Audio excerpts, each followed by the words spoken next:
Hi, welcome back guys. This is your friend, the Iron Fanfics, back with amazing fanfiction. This is the series of What If Deku Had Apex Spider Quirk. Now before starting, please give this video a like and subscribe to the channel if you want more videos like this. Now let's get into the fanfic. Ring. It was the end of the school day at Aldria Middle School, and the students were happy for their upcoming release. No one is more so happy about this than Izuku Midoriya. Alright, kids, remember that tomorrow is our field trip to Jaka Hospital. The teacher told them as the students packed up and started to leave. By the time the teacher had finished talking, Izuku was already out the door, being the first one to leave as usual. After all, no one else packed their things like their life depended on it. Of course, that would only buy him so much time. Bakugo would catch up to him if that was all there was to his leaving school routine. Izuku made a hard left, away from the exit, and down the opposite hallway, where he found his usual hiding spot, the janitor's closet. He swiftly, yet quietly, opened the door and entered the small, dark closet, taking his favorite spot right next to the mop. Alright, now I just have to wait 10 minutes and everyone should be gone, Izuku thought. Thankfully he didn't have to stay here for as long as he used to. Most of the people that antagonized him didn't think he was worth the trouble to go look for him in order to torment him. And the ones that did go out of their way gave up not too long after he started hiding. Even Bakugo didn't hate him enough to spend more than 10 minutes searching the school just to be mean to him.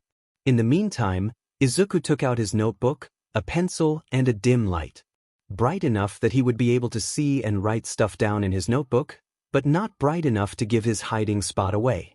On the news yesterday I saw Hawks stop a villain that was completely in his blind side, Izuku thought as he rapidly wrote down his thoughts. Can Hawks tell the positions on things or people with his feathers? Actually, Hawks goes on a lot of covert and undercover missions, maybe that's why? Can he hear things through them like ears, or are they more like echolocation? Ah yes, Izuku's favorite activity. Quirk speculation and analysis. They were pretty in-depth and time-consuming things to be into, but it helped Izuku pass time, and helped keep his mind off the fact that he had no friends. The time flew by, and before Izuku knew it, 10 minutes had passed. Izuku peeked his head out of the closet, cautiously looking around before taking his leave. And as usual, he ran home as fast as his legs could carry him. After all, if he slowed down, who knew what might catch up to him? A few minutes later, back home. Izuku entered into his apartment, and as he closed the door behind him, he finally took a sigh of relief. Finally. Inko wasn't home, of course. She was typically still working at the hospital by this time, but she would be back in a couple of hours. Thankfully, I don't have any more injuries for her to patch up, Izuku thought as he walked to his room. Back when Izuku was younger, or heck just a year ago, Izuku getting injured was the equivalent of the sky being blue. It was just kind of the status quo after he was deemed quirkless, and as the years went by, his accidents got worse and worse, to the point where his mother had to start having medical supplies in their house.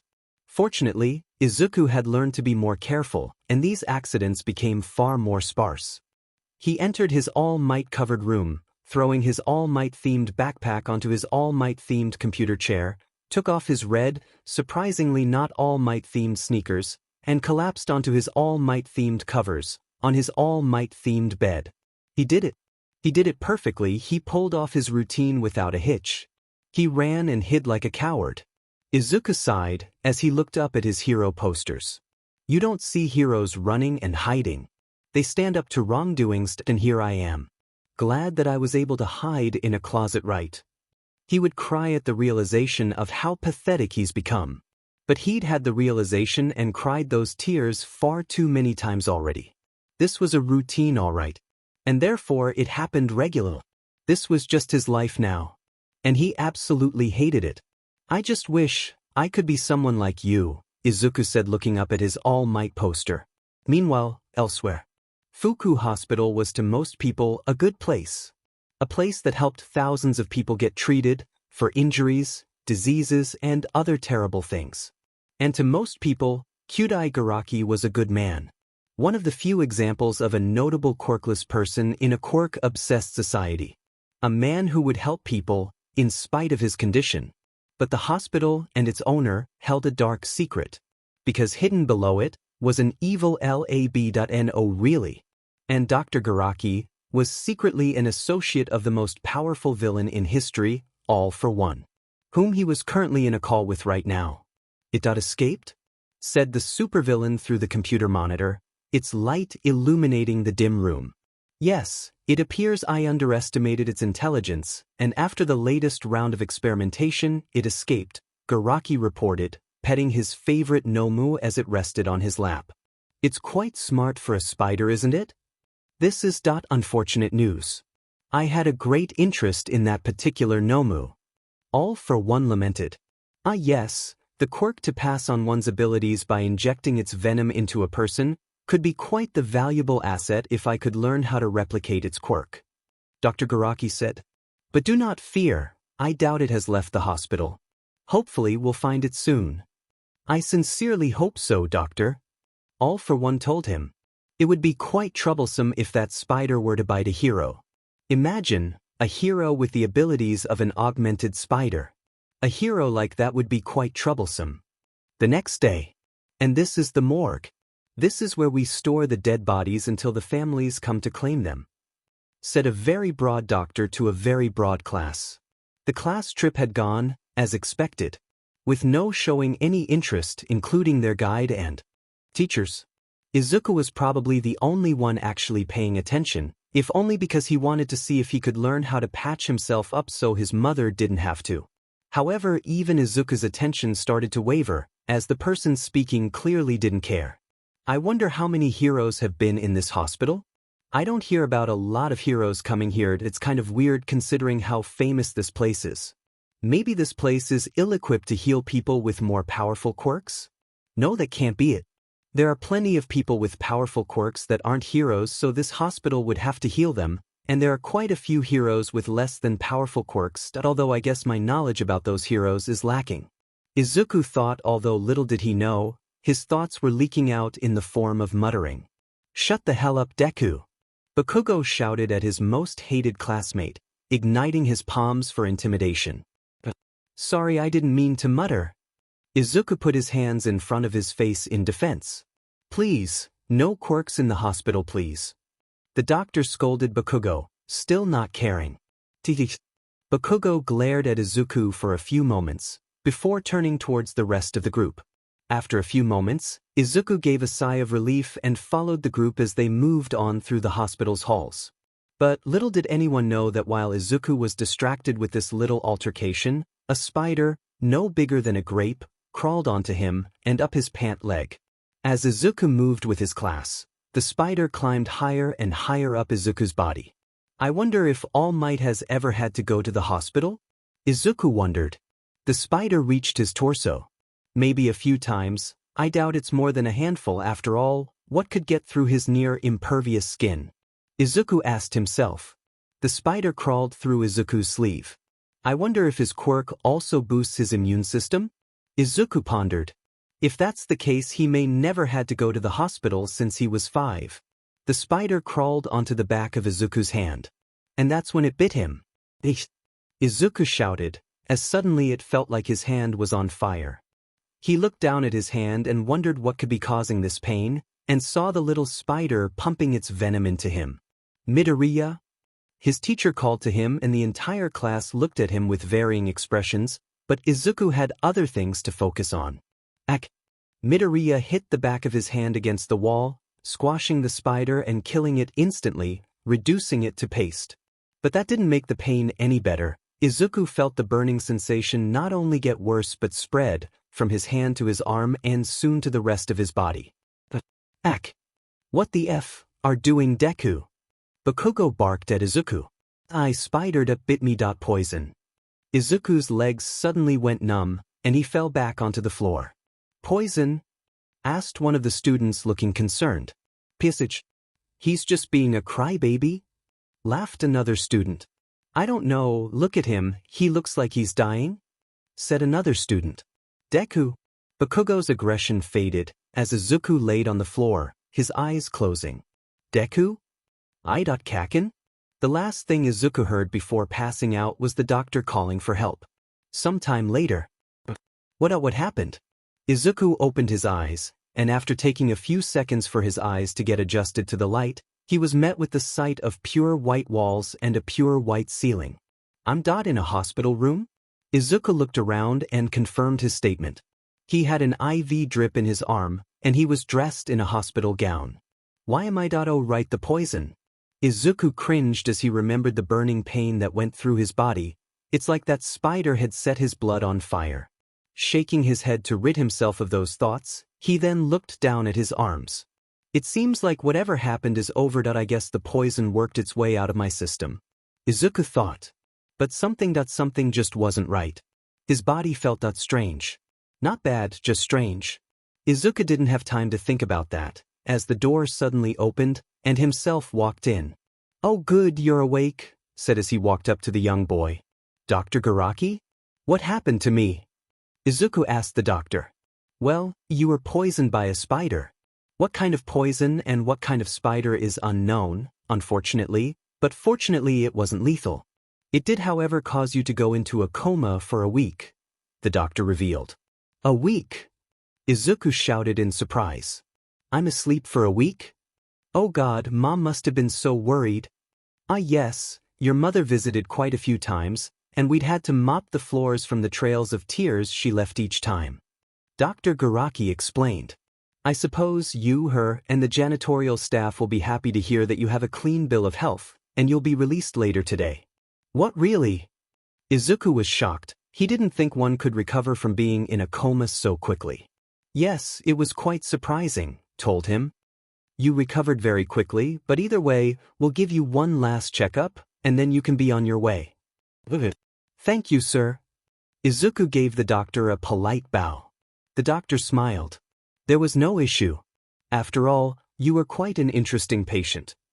Later that night, Izuku and Inko were happy to be home. Inko had to spend 10 minutes outside the hospital, hugging Izuku and crying onto his shirt, just so that way she could focus on driving them home. After the two of them entered their house, Izuku immediately noticed a lovely aroma in the air. Is that Kyodon? A rare, genuine smile broke its way onto Izuku's face as he ran into the kitchen to see his favorite meal ready and on the table. It wasn't until this moment that Izuku realized he was absolutely starving. Inko walked in and saw the joy on her son's face and smiled. I thought you might be hungry, so I made your favorite. We should eat now before it gets cold. Izuku did not need to be told twice. The two sat down and started eating, but Izuku was absolutely destroying his Kyodon. Eating it way faster than normal, and that was saying something. Izuku calmed down. You're going to choke. Inko warned him. But by the time Inko told him this, Izuku had already finished his bowl. Ah, sorry. Izuku apologized as he moved on to his second bowl. For some reason I'm just out really hungry. After a week in a coma, I suppose that's to be expected. Inko told her son. After finishing his second bowl, Izuku looked up and noticed something. The trash was overflowing. Not only that, but there were 4 trash bags lying next to it. Mom, why is there so much trash? Izuku asked his mother, looking at her with concern. Were you not taking care of yourself? Were you stress eating again? Mom, you know that's not healthy. Inko blushed with shame. I know, but I was so worried about you. No one knew what kind of poison you were injected with, or what it was doing to you. They kept saying you were okay, but you weren't waking up. No more than 5 seconds into her explanation, Inko had started crying. It was a wonder how she had any tears left after crying so much, but it was the Midoriya family's hidden quirk. Unlimited tears. Izuku quickly made his way to his mother, hugging her and comforting her some more. After a few minutes, Izuku helped his mother up. Maybe you should go to bed. Yes, that sounds like a good idea. I'm very tired, but first I should take out the trash. Inko said, looking at the buildup of trash. I'll do that, don't worry about it, Mom. Izuku reassured her. But you just woke up from a coma. Inko objected. I can't let you do that. No, Mom, it's fine. Izuku quickly moved over to the trash and picked it all up. It's really light. The trash bags felt like they had practically nothing in it.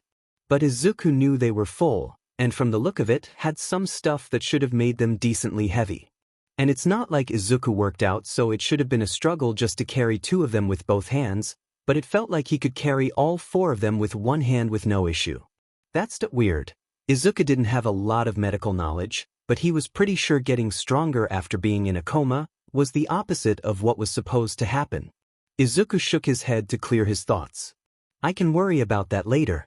He looked at his mother, who was also confused by Izuku's sudden strength, but way more worried about it than he was. Izuku, are you okay? Yeah, that actually I feel pretty good. Izuku still didn't know what was happening to his body. He'd felt weird ever since he woke up, and while the feeling, he decided, was a good one, it was still one he was unsure to and unsure why it was present. But the last thing he wanted to do was worry his mother about this. I'll take out the trash, you just go to bed. Izuku told her.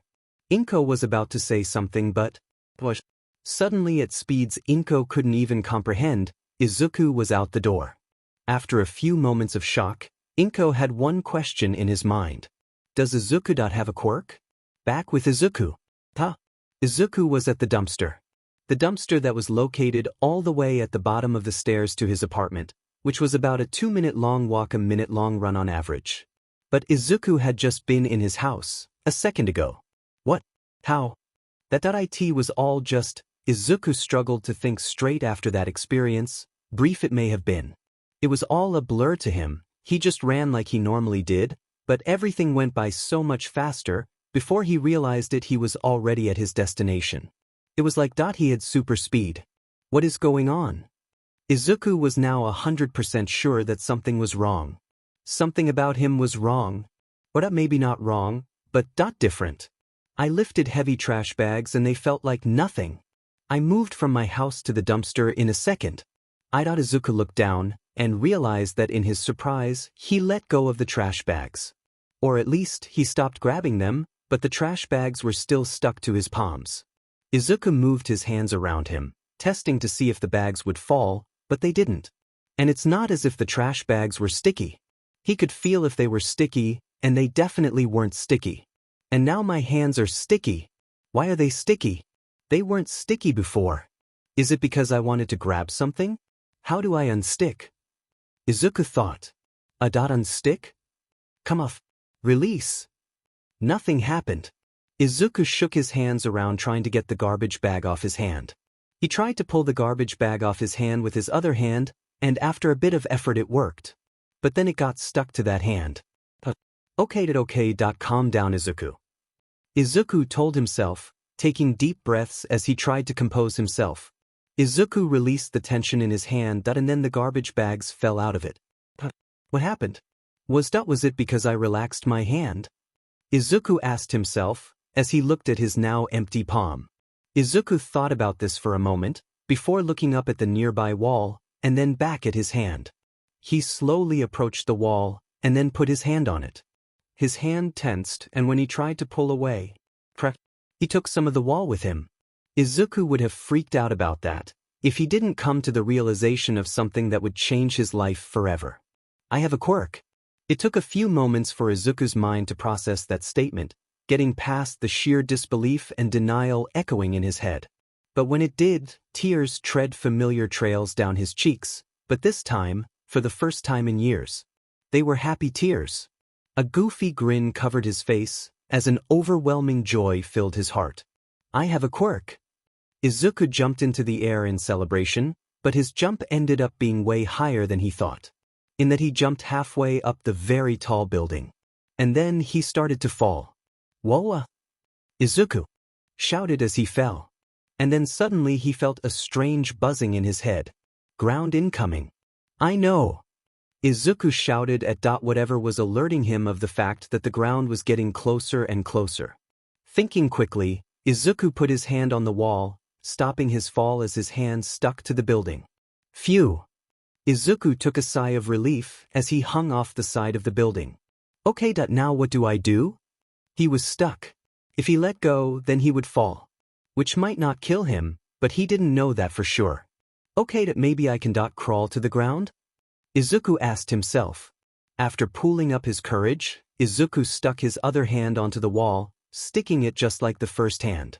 And then he tried to stick his feet to the wall, and that's where he had a problem. His shoes. Try as he might, Izuku could not get his feet to stick on the wall, and he quickly realized the problem was with his shoes. Okay, so my skin has to make direct contact with a surface to stick to it. That makes sense. Izuku analyzed. He started trying to kick his shoes off his feet, and after a few seconds he managed to do it, causing his shoes to fall to the ground. After peeling his socks off his feet using his toes, his feet were finally exposed. In the moment of truth, Izuku brought his feet to the wall. And they stuck. Seconds later Izuku started crawling around on the walls, tensing and relaxing his hands very slowly and carefully, as to make sure he didn't make a mistake and fall. The overjoyed smile returned to his face, as Izuku neared the ground. This is so cool. After a bit more wall crawling, Izuku made it to the ground and got back up. I can crawl on walls. Izuku exclaimed excitedly, this time being careful not to celebrate it too hard. I wonder how that works. Izuku started touching his hand, feeling around for anything different. Maybe it's dash. Twip. When Izuku pressed down the bottom of his palm, and from his wrist shot out a web that latched onto the wall. Izuku froze for a moment, before looking up at where the web had stuck to the wall, and then looking down the web that connected all the way to his wrist. There was now a hole in his wrist, where the web was coming out of. He stopped pressing down on his palm with his finger, and the hole closed, cutting off the web. I can shoot webs? Izuku with a mixture of excitement and confusion. It took a few moments, but as Izuku reflected on his abilities, he realized something and slowly started to piece things together. I can climb up walls, shoot webs, I have super strength and super speed. I have all the abilities of a spider, and I got these powers after I got bit by a strange spider that filled me with an unknown venom. That did that spider to give me a quirk? Izuku realized. Can that happen? I know animals can have quirks, but could there really be a quirk like that? But that's the only thing I can think of? How else could I get a quirk? Maybe the reason I was in a coma was because my body was adjusting to this new mutation. After a bit more thinking, Izuku put those thoughts aside, and the smile returned to his face. That doesn't matter right now. I have a quirk. Wanting to test out his new abilities immediately, Izuku looked up at the floor where his apartment was located. About 30 feet up. He raised his hand up and started aiming. Whip. Izuku pressed down on his palm using his middle and ring fingers, and a web shot out of his wrist and flew up into the air, landing on the floor Izuku was aiming at. The green-haired boy's smile grew even wider as he jumped up, pulling on the web so it would bring him exactly where he wanted to go. Once he got close, he grabbed the handrail and flipped over it, before landing on his feet. Whoa! It wasn't a perfect landing, and it took Izuku a second to gain his balance, but it was a far better acrobatic feat than anything Izuku had done before. Do I have super reflexes too? This is amazing. I need to tell Mom about this. He turned around and opened the door. However, in his excitement he used too much force and pulled the door off its hinges. Oh. Izuku thought of a way to fix this before his mom saw it. Wait. Izuku walked in, put the door back in place, and then started webbing it up until the door was stuck in place. There we might have some problems getting out, but at least no one can break in. Izuku thought aloud. Izuku, is that you? Inko ran in, having heard the sound of her door being broken. She stopped and looked on in confusion at her webbed-up door. What AP? Mom, that spider gave me a quirk.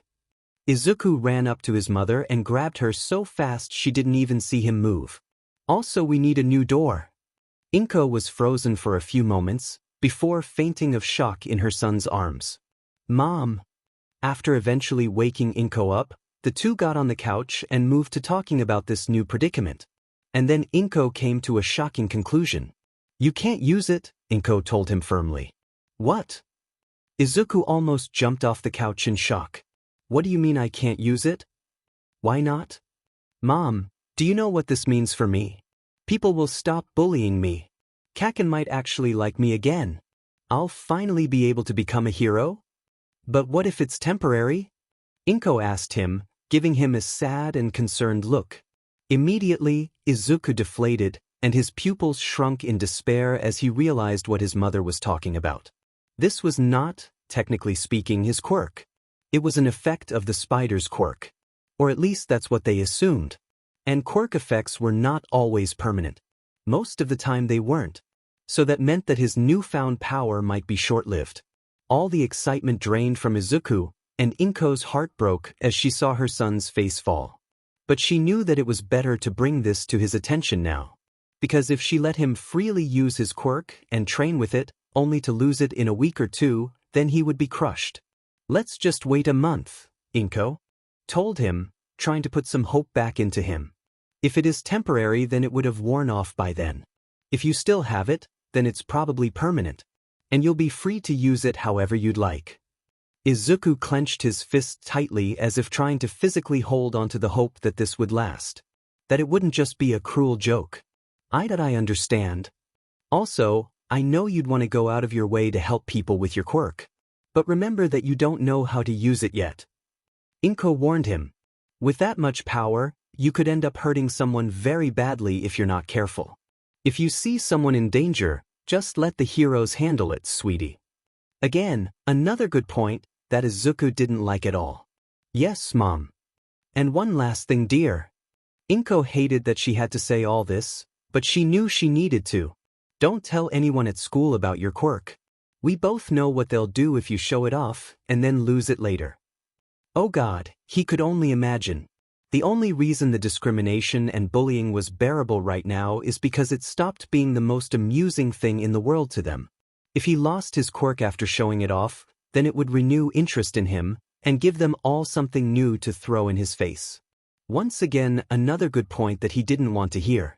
At this point, Izuku was just standing there with his head held low, looking more defeated than he had in a while.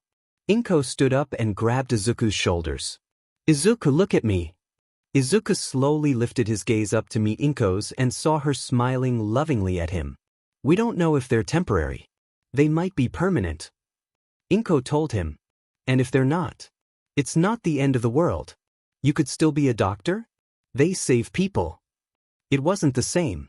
It would never be the same.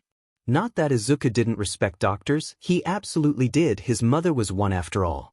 But Izuku had always dreamed of being a hero. Ever since he knew what a hero was. It wasn't easy to just give up on your dreams. But he couldn't explain that to her. He had failed at that too many times. "All right, Mum." Izuku sighed. In the end, he couldn't refuse her authority nor refute her points. So he just had to go along with it. He'd already put up with all the bullying and powerlessness all his life anyway. What was another month? How bad could it be? The next day. Take a swan dive off the roof and hope you're born with a quirk in your next life. Bakugo told him mockingly. Very bad. Turns out the answer was very bad. Let's go back a bit. You see, the teacher had talked to all of them about thinking seriously about their future for about 2 seconds before just saying, "Who cares, you all want to be heroes." And then he pointed out that both he and Bakugo applied for UA, which brought life back to the dead horse that was making fun of Izuku. Naturally, everyone laughed at him. But Bakugo had a different reaction. Suddenly, while Izuku was sitting in his seat wishing he could just disappear, he felt something, that strange buzzing in his head again. Incoming. He barely turned his head in time to see Bakugo coming at him with his palm raised and a look that would make a grown man shrivel up in fear. It seemed like time had slowed, and Izuku guessed that was a result of his new spider speed, and so whereas he actually had about a second to react, it felt like he had 10. So he leaned back, so when Bakugo slammed his palm against his desk and blew it up, the explosion just missed him. Bakugo was shouting at him, but Izuku wasn't listening. His brain was too busy thinking about what just happened. That buzzing. The same thing happened last night. Some kind of dot warning system. Like spider sense. Izuku thought. Do spiders normally have that? What else can it do? Does it just tell me if I'm in danger, or does it tell me if other people are in danger too? What about danger that isn't physical? Will it tell me if I'm about to say something wrong? Then suddenly, Izuku felt Bakugo grab his shirt. Hey! Pay attention to me, Deku. Why didn't it go off? Izuku wondered. Kaken went to grab me so why unless it only alerts me if I'm actually being attacked. Kaken just went to grab me and didn't attack me yet. So since he didn't go to attack me, it didn't go off. Du. Bakugo could see that Izuku still was not paying him full attention, and so he raised his palm, ready to attack him. And the spider sense still didn't go off. Bakugo was about to attack, but suddenly he was stopped. Bakugo, if you are going to assault Midoriya, then please wait till after my class. His teacher warned him half-heartedly. The explosive blonde paused and eventually backed off, letting Izuku go, glaring at the boy all the while he returned to his seat. Kaken definitely went to hit me there. Why didn't it go off? Unless that was a bluff? Izuku theorized. That's not like Kaken at all. If he wanted to attack me, he definitely would. The only thing I can think of is that it didn't warn me because Kaken didn't end up actually attacking me, but how would the spider sense know that unless it's a precognition ability? And Midoriya, please stop with the creepy muttering. His teacher scolded him, with a far harsher tone than he had with Bakugo. Yes, sir. Sorry. Izuku apologized. Later.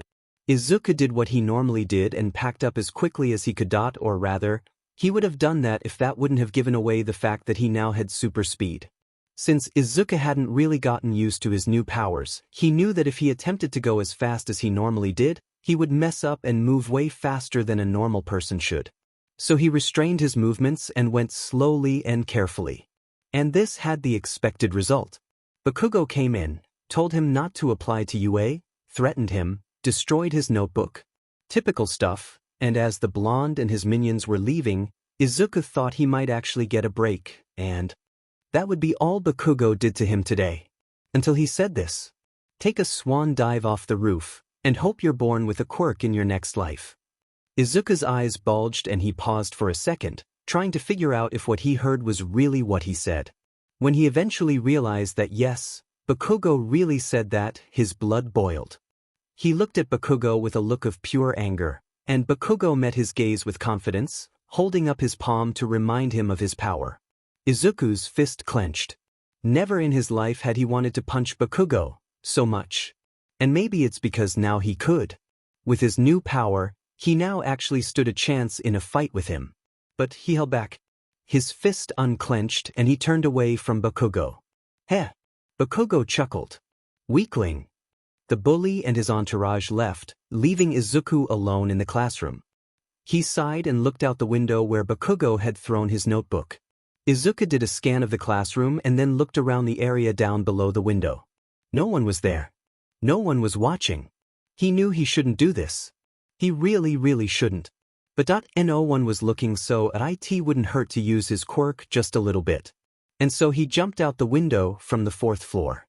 After about a second of free fall, Izuku landed safely on the ground without a scratch. Izuku smiled to himself for a second. It was just a reminder that this was real and that at least for now he had a quirk.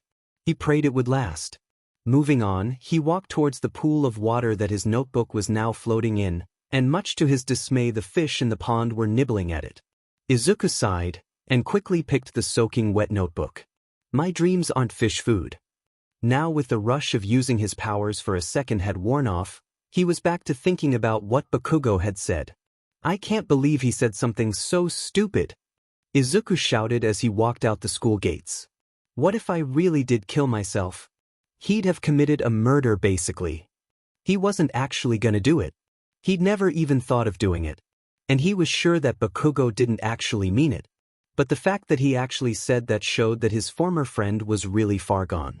And it hurt to see. What happened to us, Kaken?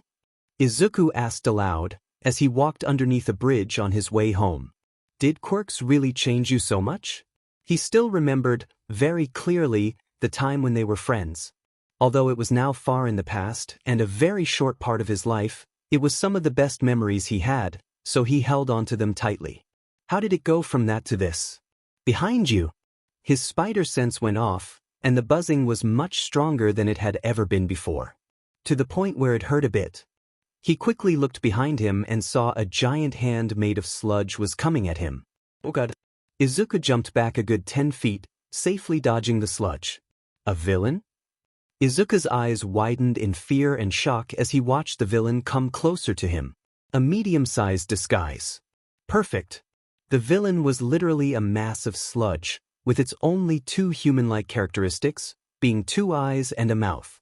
Figured, let me borrow your body. And with that the villain lunged at him, extending his sludge tentacle to try and snatch up Izuku. The spider-powered teen dodged to the side, before moving to the other side to get away from another tentacle. I have to get out of sight, Izuku thought. He looked around and saw the buildings around him before getting an idea.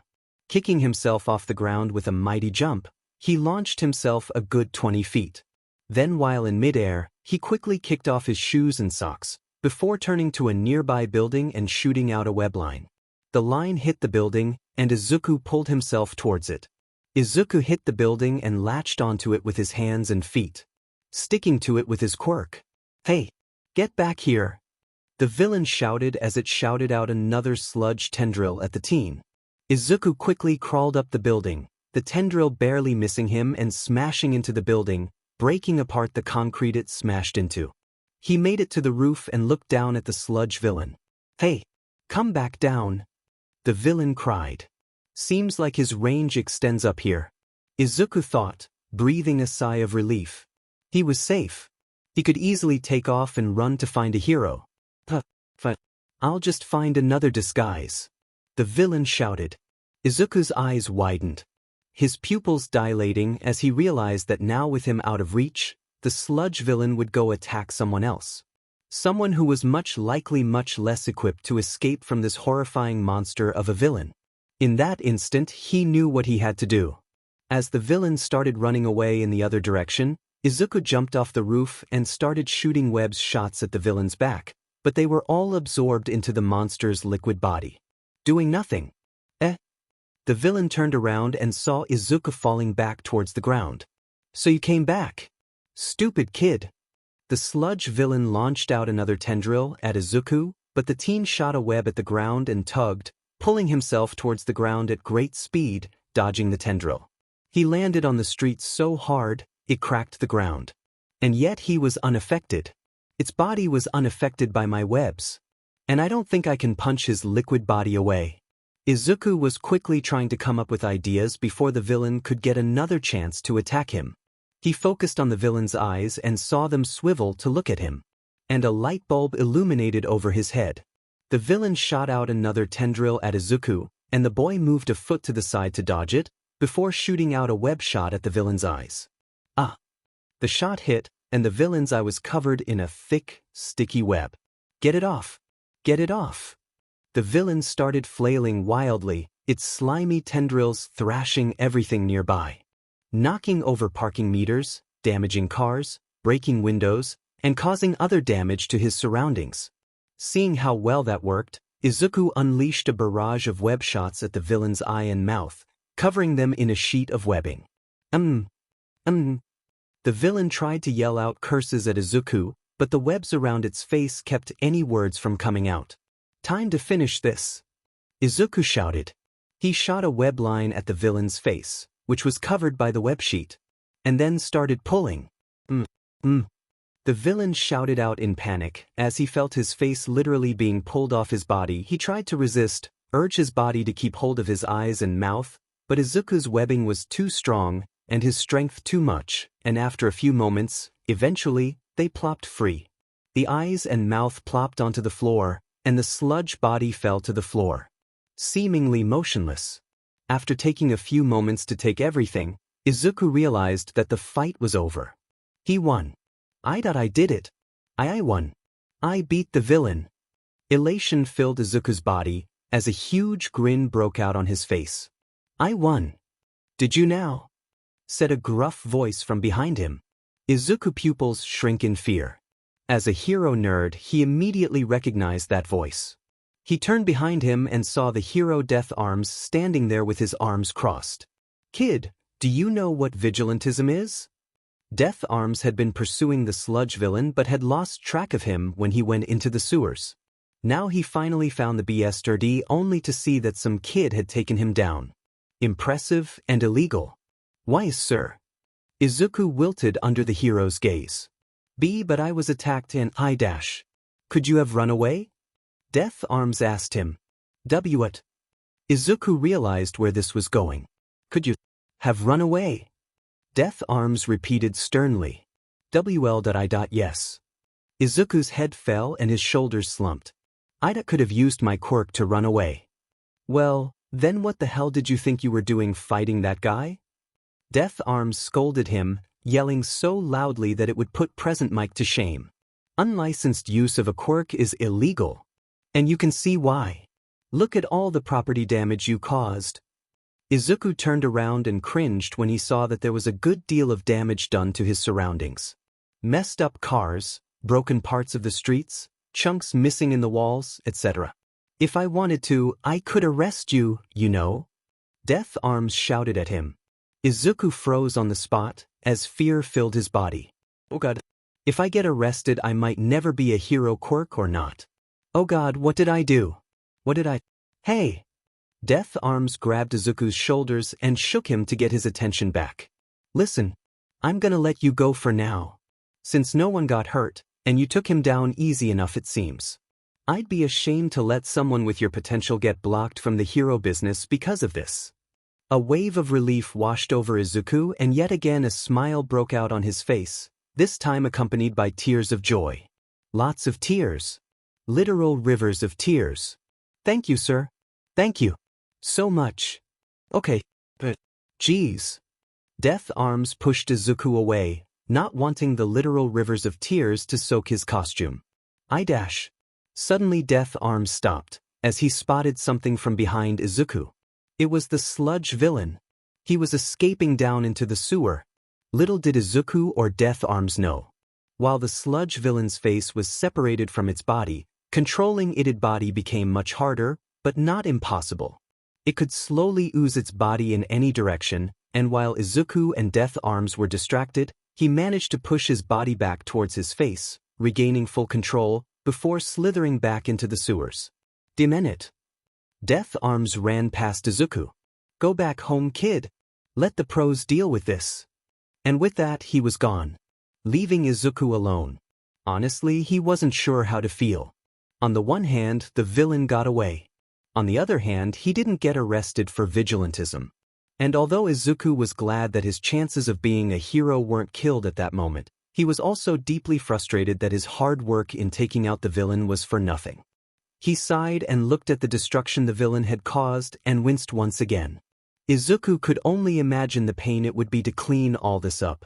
It was far from the worst destruction he'd seen a villain cause while fighting a hero, very far in fact.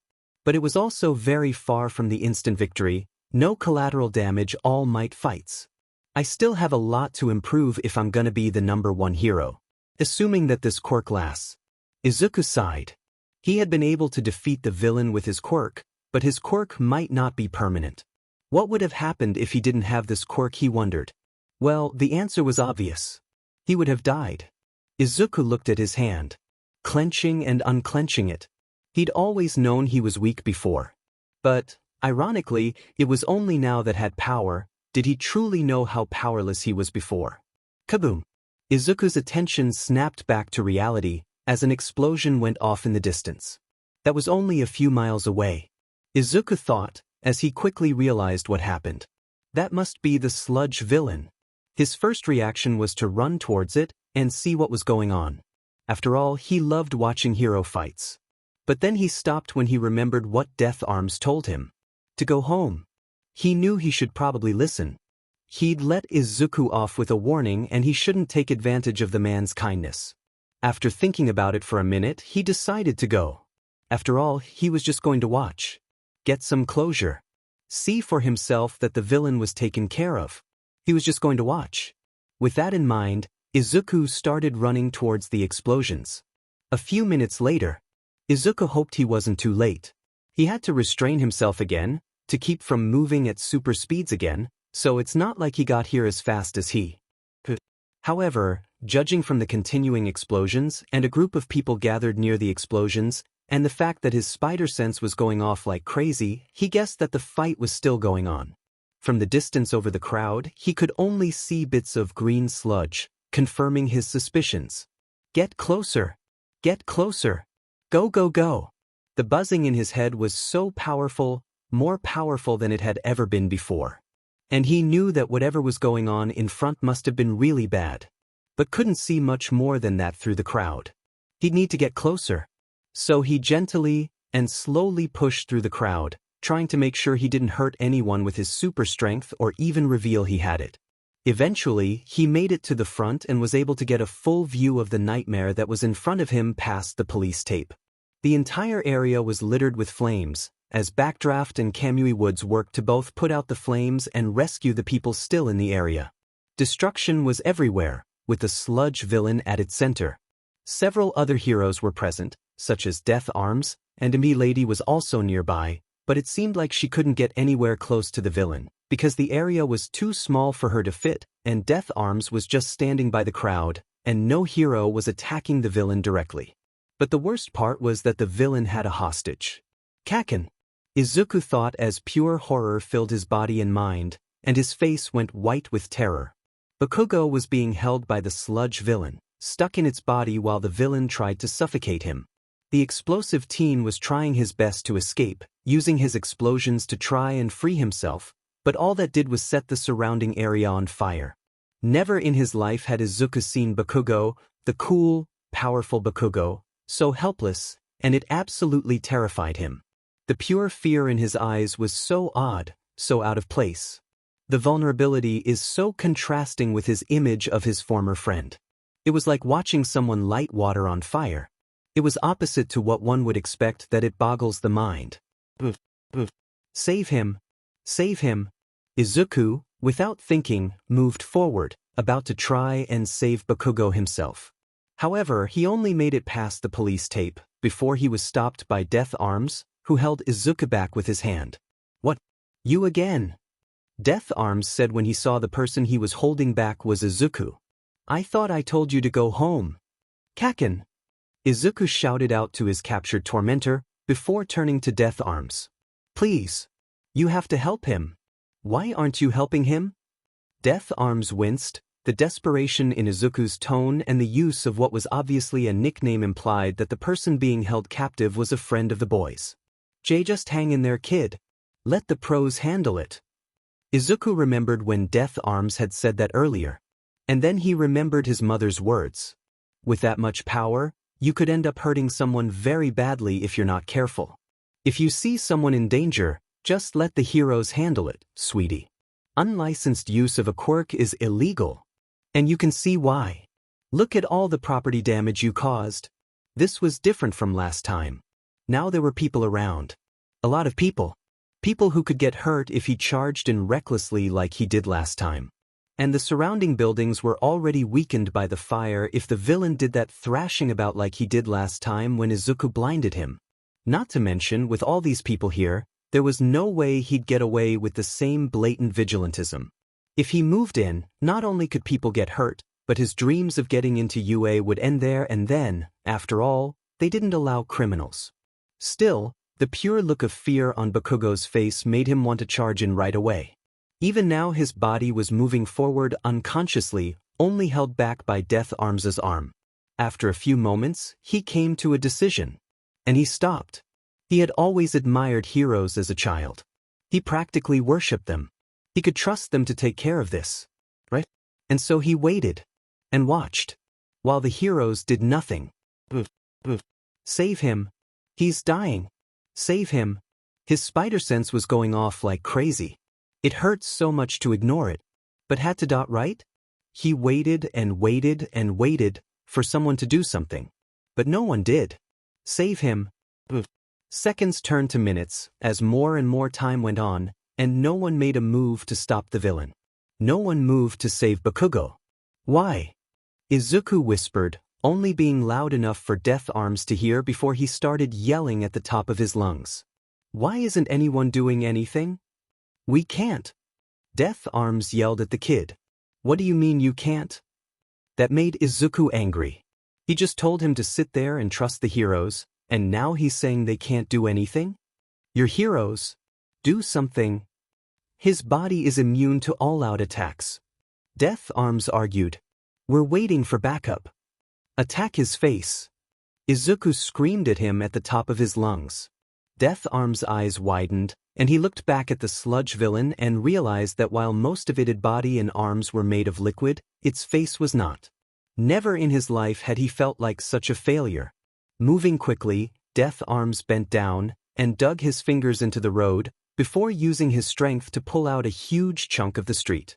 "Hey, ugly!" "Huh?" The villain looked at Death Arms, giving the hero a good look at its face. And so Death Arms threw the chunk of the street at the villain as hard as he could. Ag! The villain's face was thrown off his body, knocked away by the hunk of tar. His body fell to the floor, and Bakugo was free. Although at this point he had already fallen conscious, so he just laid there, in a puddle of sludge. Kaken! Izuku ran forward. With the villain defeated, he had no reason to stay back, and so he ran to him. Meanwhile, Death Arms quickly went over and picked up the sludge villain's face, not letting the same thing happen twice. Izuku went over to Bakugo's unconscious body, and much to his relief he was still breathing. They weren't too late. Bakugo was saved. The next day at Izuku's house. "Katsuki's dying," Inko told him tearfully. What? Fortunately, Izuku was already sitting, otherwise, his legs would have crumbled beneath him and made him fall on his butt. The sludge. I was in his mouth too long and he got sick. Inko sobbed, trying her best to explain this through the tears. It was in him too long.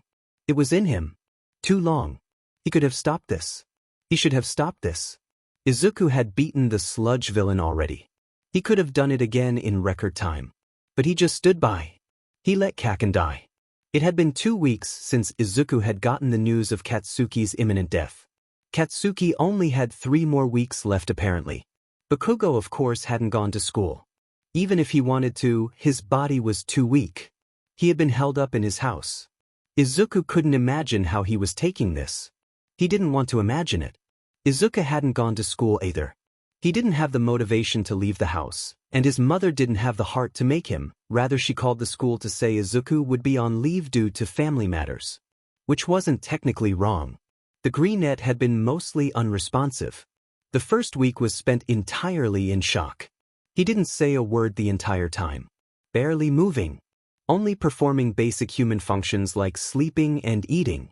The second week was when his emotions began to run rampant.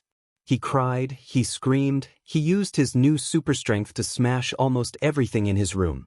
Hundreds of dollars in merchandise was lost, but Izuku couldn't bring himself to care right now. Speaking to those powers, about the only good thing that could be said about these past few weeks is that the powers stayed around. And seemed to be permanent.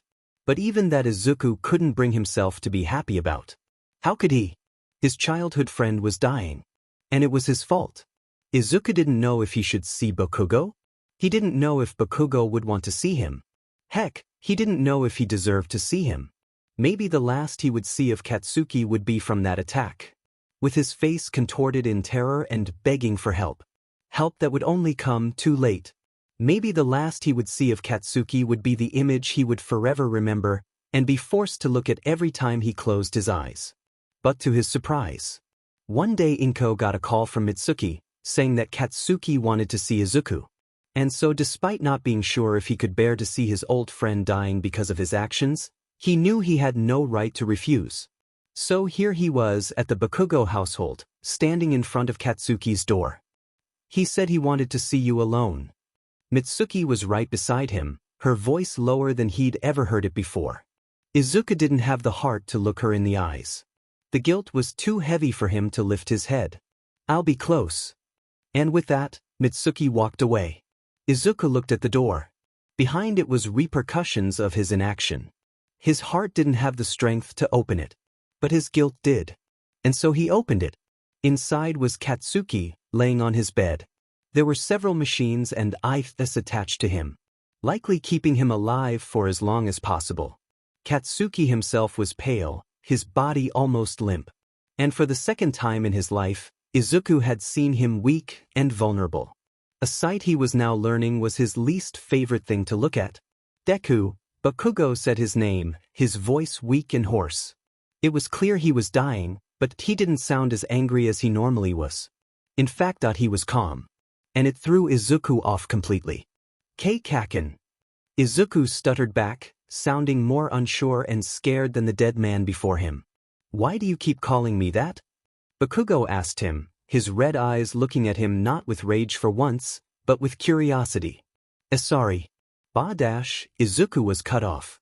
I didn't tell you to stop, Bakugo told him, his tone being firm and strong despite the obvious weakness in his voice. It was as if even when dying he still commanded power, still had control. I asked you, why do you keep calling me that? That I guessed that it stopped because I just got used to it. Izuku answered hesitantly, completely unsure of himself. Deku. We both know that's not what I'm asking. Bakugo's infamous glare returned, but it lacked the rage it once held. Why do you still think we're friends? After everything I did to you? Why? Izuku looked deep inside himself. He had to be honest. If not now then never. So he looked past all the justifications, all the lies he told himself, and found the truth. You were the only friend I ever had. You were so powerful and strong. I don't want it to be like you. Huh. Bakugo looked like he thought about that for a moment. So that even after all that shit I did to you. After every time I tried to put you in your place. To break your spirit. To get the message that we weren't friends and I wanted nothing to do with you, through your thick FNG skull that the reason it never took, is because you were in denial, for 10 FNG years. I guess. Izuku's shoulders slumped. There was a short pause before Bakugo continued. Deku. Come here. Bakugo pointed to the spot right next to his bed. With a bit of hesitation, Izuku did as he was asked, and moved towards that spot. And when he reached it, once again he found himself getting grabbed by his shirt. We are not friends, Bakugo told him. There was no anger. No malice. No explosions. Just a firmness and forcefulness that forced Deku to acknowledge the truth. Izuku looked down, the illusion broken. He now saw reality. Yeah. We aren't. Look at me, Bakugo growled. Look me in the FNG eyes when I'm talking to you. It was funny, even when Izuku was the strongest he ever was, and Bakugo was at his weakest. The blonde still held power over him. And so Izuku immediately did as he was told, and met Bakugo eye to eye. I was a fienja hole, Bakugo told Izuku, shocking him to his core. I thought I was hot sheet. I did whatever the F I wanted. And I didn't give a shit how anyone felt about it. I thought I was king of the FNG world, destined to be the strongest. But I was effing wrong. I was weak. And now look at me. Killed by my own effing quirk. That one statement rocked Izuku's already shattered world. What? Izuku's voice was so quiet that had Bakugo not been right next to him, he wouldn't have heard him. Think Deku. If didn't use my FING quirk while that BSTRD was trying to drown me, then there wouldn't have been any FING fires. Meaning that the goddamn heroes could have actually gone to save but instead of trying to save everyone in the FING burning buildings. Bakugo told him. If I hadn't effing flipped out, then I wouldn't be effing dying. Oh god. Izuku thought, absolutely horrified by what he was hearing. He thinks it's his fault. For once Bakugo didn't blame Izuku for something when actually deserved it. Izuku had to set things right. He had to tell him the truth. Bakugo, it wasn't your fault. I was the one who let you die. Izuku admitted as he looked away in shame. Bakugo gave him a confused look. What the F, do you mean? Izuku wasn't ready for this. But he owed him an explanation. He backed up, freeing himself of Bakugo's grip. And then he aimed his wrist up towards the ceiling. Thwip. He shot out a web shot at the ceiling. Bakugo looked at the web in pure shock. For once he lost the control he seemed to have had, as he was overtaken by this out-of-nowhere surprise. That's not all.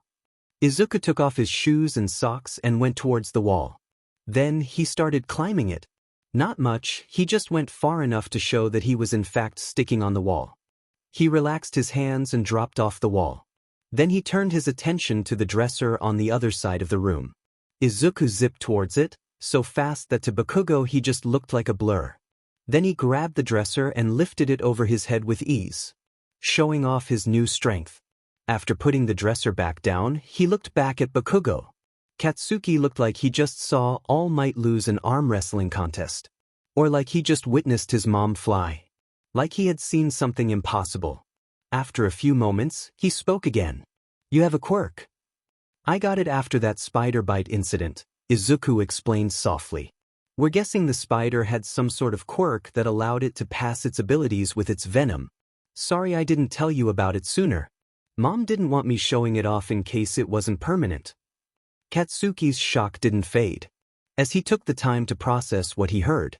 The whole spider thing. Well, he would hesitate to think that it made sense.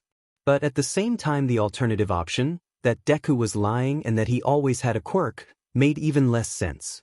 Firstly, there would be no reason as to why Izuku would hide his quirk. Secondly, that spider bite incident was freaky as hell, so it made sense that there was something more to that than just Izuku being poisoned, and him suddenly having spider powers after that would be too strangely coincidental. And third, he would have to assume that Izuku was lying to him the whole time and that even on his deathbed he was lying to him. The old him may have jumped to the conclusion that Izuku would lie to him even while he was dying, but after taking some time to look back on everything, it made less sense. And after all, if Deku really wanted to keep lying to him, he just wouldn't show him his powers. The thing about Inko not wanting people to know also made sense. If Izuku started showing off his new quirk and then lost it, Katsuki would have given him hell. But the thing that still didn't make sense was what this had to do with Izuku saying that he let him die. Unless, of course, Izuku was there. And he just stood back and watched while Bakugo was being suffocated when he thought he could have helped. "You were there," Bakugo concluded. "You thought you could have beat that thing." "More than thought. I knew I could," Izuku explained. "I already did." The look Bakugo gave him told him to explain, and so after taking a deep breath and clearing his throat, he did so. "That villain that he attacked me first up, but I thought back. I webbed up his face and then I yanked it off." Izuku recounted. "I beat him but then Death Arms showed up, and he scolded me for vigilantism. And while he was scolding me, the villain somehow got his face back to his body and escaped. And when I found him again, he already had you, and there were all those heroes and the people. I wanted to go save you. But if I did, then everyone would have seen me commit vigilantism. I thought the heroes could handle it. Death Arms told me I could handle it. As Izuku went on, his voice became weaker, and tears flooded out of his eyes. "I let you die. I should have done something. I could have done something." Izuku fell to his knees and got into the Dajiza position, bowing his head in a sincere apology, knowing it would never be enough to make up for his inaction. "I'm sorry. I'm sorry. I'm sorry." While Izuku sobbed, he couldn't see Bakugo's expression.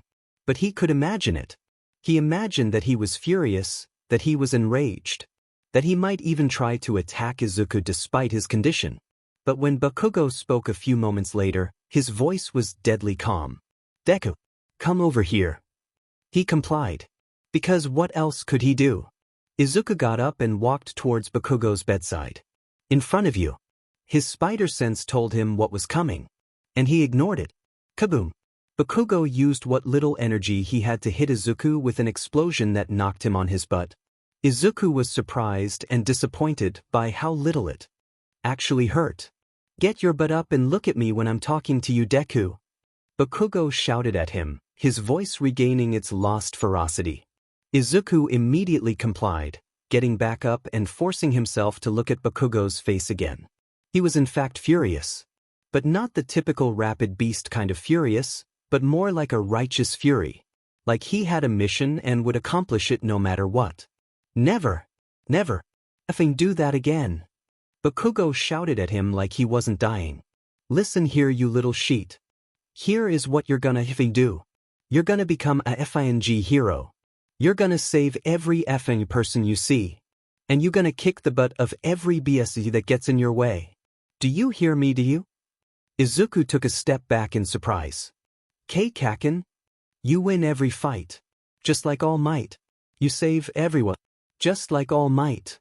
Bakugo continued shouting at him with passionate fury. "This is our dream, Deku. And you're gonna fulfill it. Do you hear me?" "Yes, Kaken. I promise." Izuku understood now. This was motivation. Kaken was putting their dreams on his shoulders.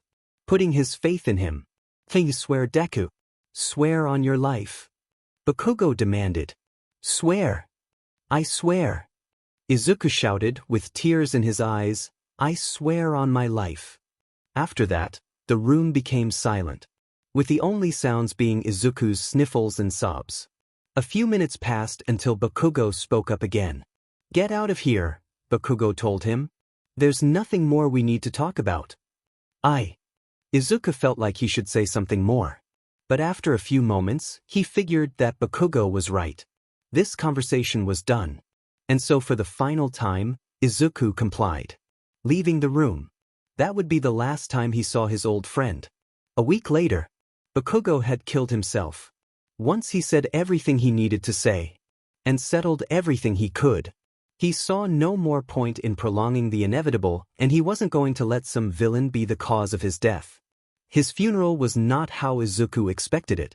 Not that Izuku had ever really thought of himself attending Bakugo's funeral, but if he had to envision, he thought it would have been grand. With dozens of people coming to mourn the loss of someone like him. But it wasn't. Only him, his mother, and Bakugo's parents showed up. It felt underwhelming. A reminder of just how short Bakugo's life was cut.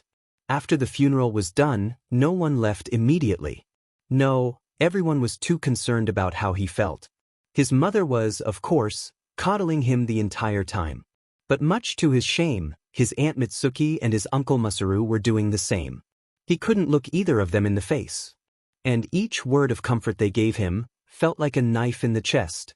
Eventually, the Bakugos left, having to take some time to themselves, leaving just Inko and Izuku. Inko watched, heartbroken as her son gazed solemnly upon the grave of his frenemy.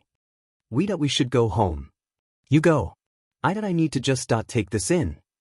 Izuku told her. Please. Inko didn't want to leave her son alone. Not when she felt he needed her the most. But that she knew that sometimes, people just needed to be alone. Can you find your way home from here? Inko asked him, wanting to make sure that he was at least safe to leave him here. Yeah, Izuku answered simply. I'll be fine, Mom, just go. Inko hesitated, but eventually, she left Izuku to process things. Now that Izuku was alone, he could focus on the tombstone in front of him. Rest in peace, Bakugo Katsuki. It felt unreal. Even when he heard that Bakugo was dying, deep down he had a hard time believing it. He'd seemed so powerful, so confident, untouchable, like the sun itself. And much like the sun, he would probably hurt you if looked at him for too long. So that's why he needed this. Because here, written in stone, was proof that Kaken was dead. You're gonna become a FING hero. I promise, Izuku whispered, tears dripping down his face. You're gonna save every effing person you see. I promise. And you gonna kick the butt of every BS that gets in your way. Do you hear me, do you? Yes, Kaken. I hear you. Izuku sniffed, as he spoke to someone who could no longer hear him. I promise. I swear. I will never stand by and let this happen again. I will save every person I see and take down everyone that gets in my way. I swear, Kaken. I will do this. For you. For us. And with that solemn vow given, Izuku turned away. And for the first time, he left Bakugo behind. It had been 2 weeks since Bakugo died, and Izuku was a man on a mission. He needed to become the best hero he could be. Meaning he would need to train. However, using quirks in public was illegal. Izuku's house was too small to practice in, he didn't own a backyard, and quirk gyms were way too expensive. So he had to break the law a little bit, and so he headed into the most secluded place he could think of that also would serve as a good training ground. The woods he and Bakugo used to play in. While this place was filled with lots of painful memories, if anything, that only further motivated Izuku to push on and improve himself. Of course, since he was doing this illegally, Izuku decided to go while wearing an all-might hoodie, one that could cover up his face in case he needed to hide his identity from someone. This was good because Izuku had a lot of ideas and would be spending a lot of time in the forest. The first one was, of course, working out. Even if he now was super buff and had super strength, he wasn't 100% sure that this was his limit, or that he didn't need to work to maintain his physique. Either way, he played it on the safe side and tried to do regular workouts. The only issue being that with his new super strength, he'd need to find something extremely heavy. At first, he tried trees, but they were too light, and he couldn't find any boulders big enough. He looked up how much super heavy weights cost, but it was safe to say they were out of his price range. In the end, he had to come up with a creative solution. He would go into the woods, bind a bunch of boulders together into a giant ball of webbing and lift that. Once that issue was solved, there was the second most important thing: accuracy practice. His webs would be an extremely useful tool for combat, mobility, and rescue. And so to make the best use of them, he needed to be able to shoot them quickly and accurately. This was simple enough. All he had to do was web some rocks to some trees so they hanged off of them and then practice shooting webs. It was after numerous practice sessions that Izuku realized that the more webs he used, the hungrier he was at the end, and that he could eventually run out of webs if he used too much or didn't eat enough to replenish them. Let's just say that Inko was very upset with the fact that their food expenses would more than triple from now on. The fourth exercise was a bit tricky: web swinging. Inspired by heroes such as Kalmi Woods, Izuku thought that if he could use his webs to swing from building to building, or in this case tree to tree, that it would greatly increase his mobility. The problem there was that while that sounded amazing, in practice it was extremely difficult to pull off.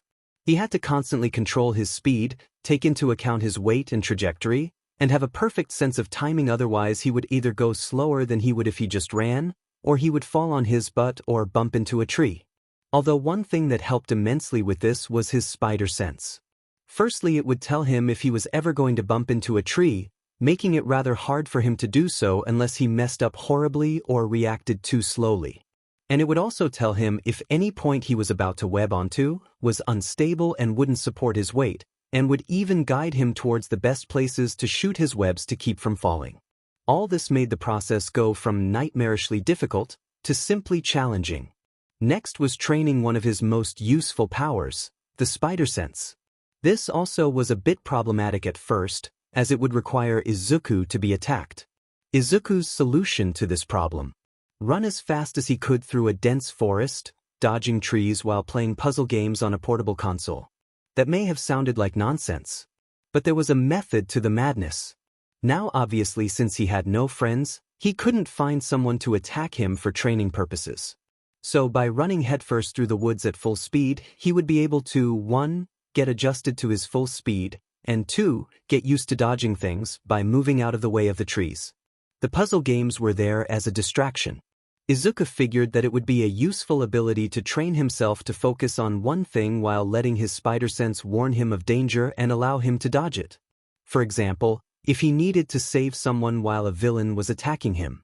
It would also train his ability to dodge attacks without looking at them. Now, given that Izuku was very fast, the part of the woods he was running through was very dense, and puzzle games required a lot of focus, Izuku had failed to react to his spider sense in time, and would run through a tree. Thank goodness his counsel was durable. Next was web experimentation. If he was going to be relying on his webs, he needed to know more about them. Firstly, how long would the webs last? This was crucial to his future as a hero, because if he tried to capture a villain or hold together a collapsing structure, only for the webs to fall apart after a few minutes, that would be disastrous. And on the other end of the spectrum, shooting out sticky webs that never went away would be extremely troublesome for the people he was trying to protect. Fortunately, Izuku found that his webs lasted for about 2 hours. More than enough time for him to end a fight or evacuate an area. Secondly, if Izuku covered someone's face or mouth with them, could they still breathe? This was a tricky one, because if the answer was no, and Izuku tested this out on himself, that he could die. So instead Izuku put his webs over a fan to see if the air would still come out. Good news, some did, meaning that people would be able to breathe through them so long as he didn't overdo it. Third would be figuring out what his web's weaknesses were. Brute force. Ineffective. Izuku had tested stretching and punching his webs, trying to break them, and even with his strength this only resulted in him getting his hands stuck. In other words, unless he was fighting All Might, he really didn't have to worry about someone punching through his webs. Blades. Mildly effective. Using a kitchen knife, Izuku had tried stabbing and slashing through the webs. This actually provided results. However, it was hard and required that he used his full strength. By the end, the knife was unusable, much to his mother's dismay. In summary, using blades would work, but they would either need to be very good blades, or the user would have to have strength similar to Izuku's. Somewhat ineffective? Izuku's webs were pretty non-flammable. At least as best as Izuku could tell. He couldn't really do much to experiment with this other than trying to use a lighter to ignite them and dipping them into a fire. Ultimately his webs held up, but due to the limited nature of his test, he couldn't be sure. At the very least he could probably make a shield to block some flame attacks. But he was sure that someone like Endeavor could burn through them pretty easily. Electricity. Effective. With a dangerous side effect. Using lighting was about as effective as using strong fire. Or at least Izuku guessed it was about that effective. But what was really important was that they were conductive. Meaning that if he or someone else touched them while around electricity or a villain who could manipulate it, they could get shocked. Very important to keep in mind. Water. Mostly. Ineffective. Webs were mostly unaffected by water, not dissolving or losing their stickiness when exposed to it. Although it should be noted that the range and speed of his web shooting were limited underwater. And presumably, something like a water cutter would be able to cut through the webs. There were other things that Izuku wanted to test, but due to his limited resources and space, he couldn't. Next, Izuku researched support gear. This was actually something that Izuku had kept a keen interest in for a while now. Simply put, it was useful to understand what support gear was capable of so you could utilize it as a hero. Izuku's current interest was in two things. Firstly, boots. One big issue with his sticking to walls ability was that it required Izuku not to be wearing any shoes or sandals or anything like that. And that could be problematic. People wore shoes for a reason. He could only imagine how many times he would cut his feet on things if he just went around barefoot. So he needed to find something that would both cover his feet and allow him to stick to walls. He had tried wall crawling with just his hands, but that he found was both slower and far more exhausting. And eventually, he wanted to try wall running. Some gloves would also be appreciated. Secondly, he wanted to experiment with his web fluid. His mother had done a checkup on him and found that the thing making his webs were two glands near his wrist that held what they called web fluid. He wondered if he could recreate this fluid or extract it and maybe use it in weapons. But his support gear interest took a back seat. Mostly because Izuku put his focus into his training, including his new acrobatics class. Now, of all the classes Izuku could take, why acrobatics? Why not some form of martial arts? Well, the answer was simple. Because Izuku saw acrobatics as being more useful in the future. With his flexibility, speed, wall crawling, webs, and spider sense, Izuku could potentially jump into the center of a war zone and not take a hit. But that would all rely on his agility and acrobatic abilities. And all this training, all this experimenting, all these preparations, was only scratching the surface of what he could and would do. Phew! Izuku took a long sip of his bottle of water as he walked back home from the forest, through the city. It was late, and Inko would most likely be worried if he was out for much longer. After all, it had already gotten dark. His body was hot from the intense training he had endured, and the hoodie he wore did not help matters. At this point, he wanted to get home as soon as possible so he could take it off and take a bath. Unfortunately, life didn't like to make things simple for Izuku. Right? Person in danger. Suddenly Izuku's spider sense went off, alerting him that someone was in danger nearby. He looked right and saw there was an alleyway nearby. His spider sense buzzed in a way that told him he was looking in the right direction. And without any hesitation, he ran over to the dark alleyway. After a few seconds, he saw what his spider sense was warning him about. A woman was being held up against the wall by a bear man. A literal bear man. You dare refuse me? The bear man shouted at the woman. He was obviously drunk, and it didn't take a genius to figure out what was going to happen next. Please, just let me go. The woman begged, looking at the man with pure fear, her eyes begging for help. Shut up, the bear man said. He raised his clawed hand in the air. He's going to hit her.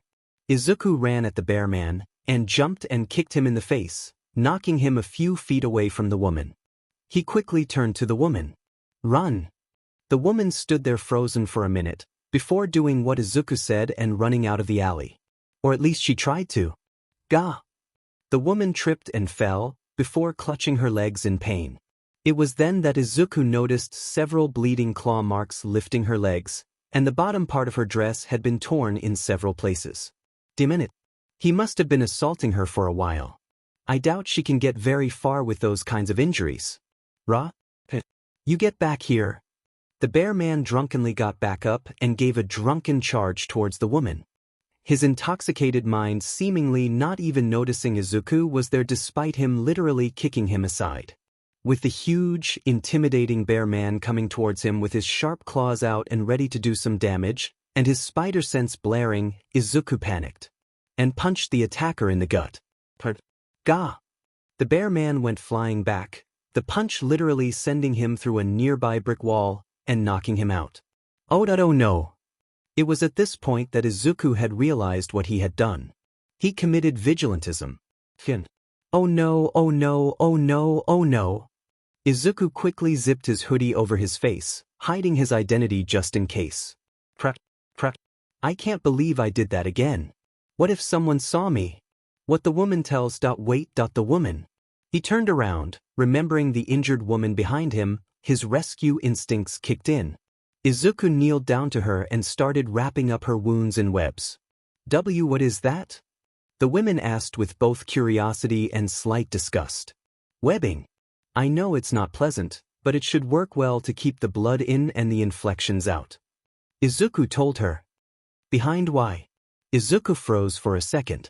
Two new things just happened.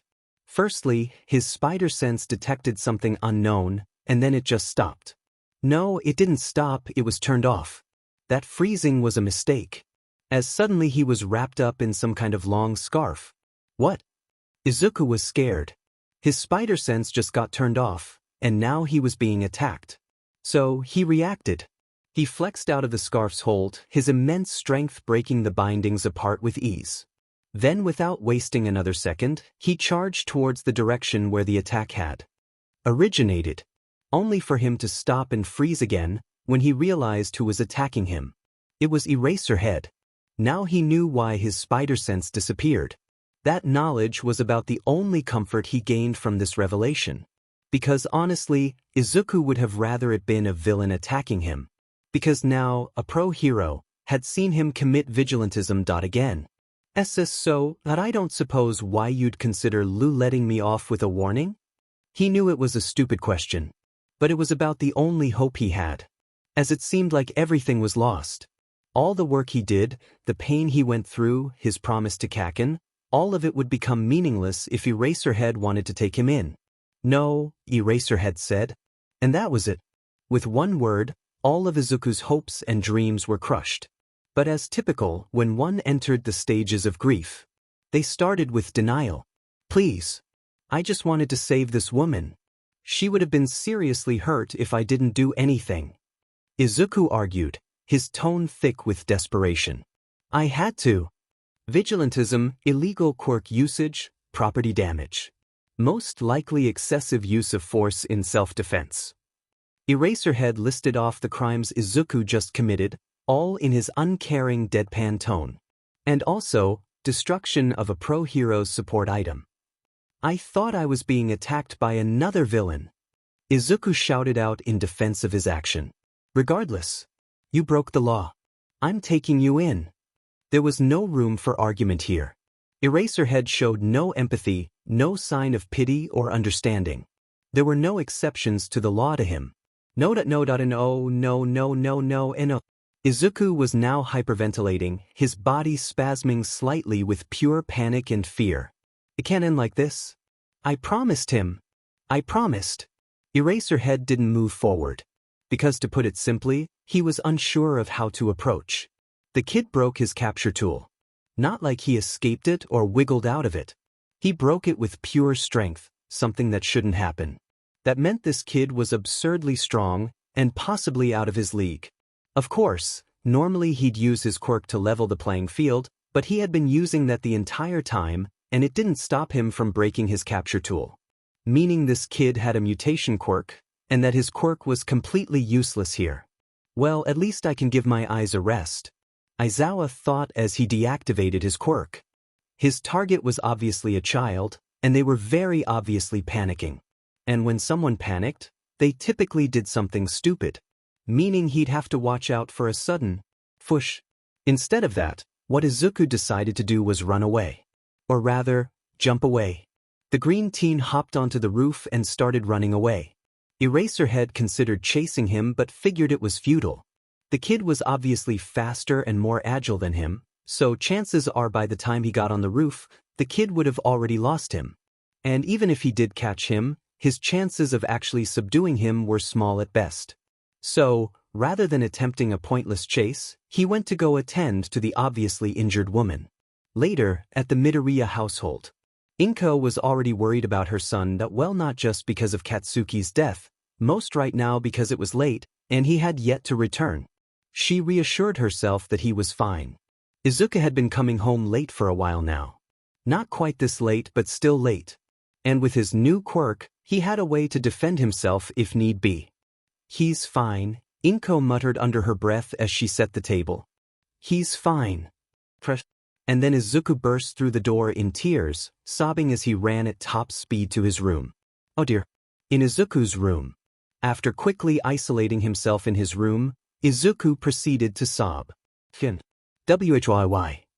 Izuku shouted out in a combination of despair and rage. Why does this keep happening? Why do I keep running into villains? Why can't I just help someone with getting arrested? Gah!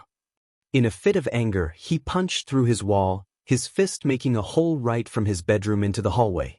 It was over. Even if he had managed to hide his face, he still had shown off his quirk. His strength, speed, and webbing. If he tried to go to UA and used his quirk to pass the practical exam, then it wouldn't take Izawa, who was a teacher at UA, long to figure out the kid with the same quirk, body type, voice, and height as the vigilante that escaped him, was the vigilante that escaped him. Maybe if it was another pro hero that saw him, he could hope that they would just forget about him, and not go through the trouble of reporting him to the police and setting up a profile for him. But Eraserhead? No chance. He was strict. Strict and thorough, he didn't let even the tiniest thing go completely. And there was no chance that this would be fully forgotten anytime soon. Kaken! Izuku sobbed out. You only died a couple weeks ago and I already failed. I failed. For hours and hours, Izuku just continued to sob, until he ran out of tears. Inko had tried to come in, but she quickly realized that right now he should be alone. And so eventually, that left Izuku with the question. Well, no. He couldn't give up. That simply isn't an option. He made a vow on Katsuki's grave. Bakugo's last request was that he become the best of the best. Izuku didn't know how he was going to get past this. But he would. He had to. Why? Izuku racked his brain for a solution. Why? Izuku kept shouting why, but he didn't really know what he was shouting why for. Because in the end, he didn't really regret what he did. That woman would have been either killed or greatly injured had he not stepped in. Sure, he wished he could have taken the guy down with less force and less property damage. But if the situation happened again, Izuku would jump in and rescue a person in danger all over again. After all, the last time he tried waiting for the heroes, Kaken died. Ugh, vigilantism. Izuku set out. But he understood why it had been outlawed. Untrained vigilantes had caused tens of thousands, if not hundreds of thousands of casualties over the years. And who knows how much money in property damage.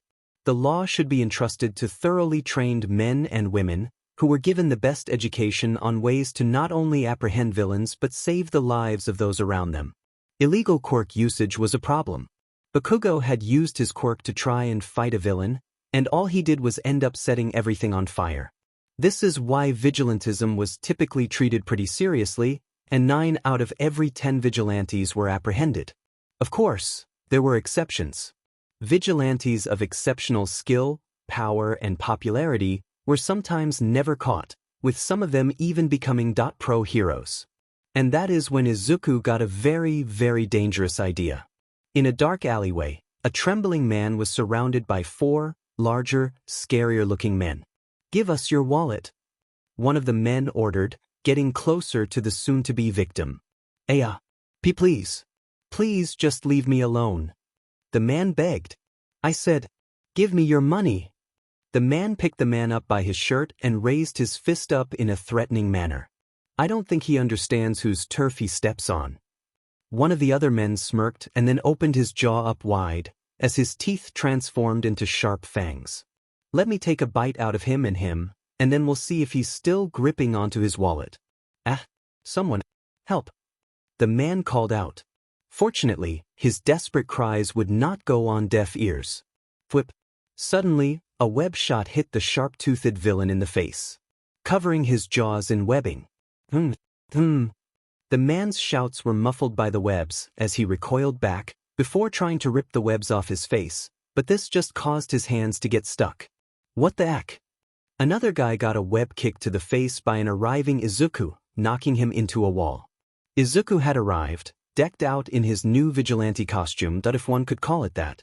In reality, it was just a dark green hoodie, a pair of dark green sweatpants, black fingerless gloves, and a thick mask that covered his face and muffled his voice, and no shoes. Hey, he wasn't rich, nor was he a genius. It was the best he could do. Back to the battle, he let go of the web and flipped onto the ground, landing on his feet. He quickly webbed up the guy he kicked to the wall, trapping him. Then right after that he webbed the guy with the webbed-up jaws feet to the ground, keeping him stuck to the floor. Who the heck do you think you are? One of the thugs shouted at him as he charged at Izuku. Me?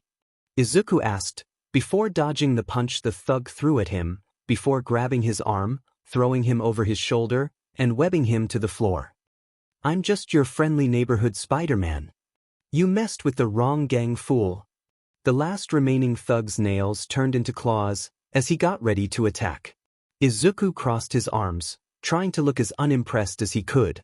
Yeah, I just took out all your buddies in 2 seconds. But I'm sure you'll be the one to do me in. Arich. Angered by Izuku's casual, nonchalant attitude, the villain charged him. He swiped at Izuku, who easily dodged it without moving from the spot. Oh, almost got me. The villain swiped again, and once more Izuku just ducked under it. Keep trying. Shut up. The villain raised his claw up and was about to bring it down on Izuku, but the vigilante just grabbed his arm. The villain struggled to try and free it, but Izuku's grip was too strong to escape. 3 strikes. Izuku raised his fingers to the man's face. You're out. And with a flick to his forehead, he sent the man flying 3 feet back and onto his butt. With a few quick thwips, the man was webbed to the ground along with his allies. And that makes 4. Izuku dusted off his hands, before turning to the man who almost got mugged. Or at least where he used to be. The second the thugs got distracted by Izuku, he ran off. Yeah, that makes sense. Izuku thought out loud, before turning to the thugs still struggling in his webs. Anyway, you 4 behave until the heroes come, won't you? Thanks. And with that, Izuku aimed his palm at a nearby building and swung away. Once Izuku was a good distance away from the scene, he gave a sigh of relief. But why is acting confident so stressful? Izuku swore his heart was racing during that entire encounter, but not because he thought he was in danger, but because he was so embarrassed by the words coming out of his mouth.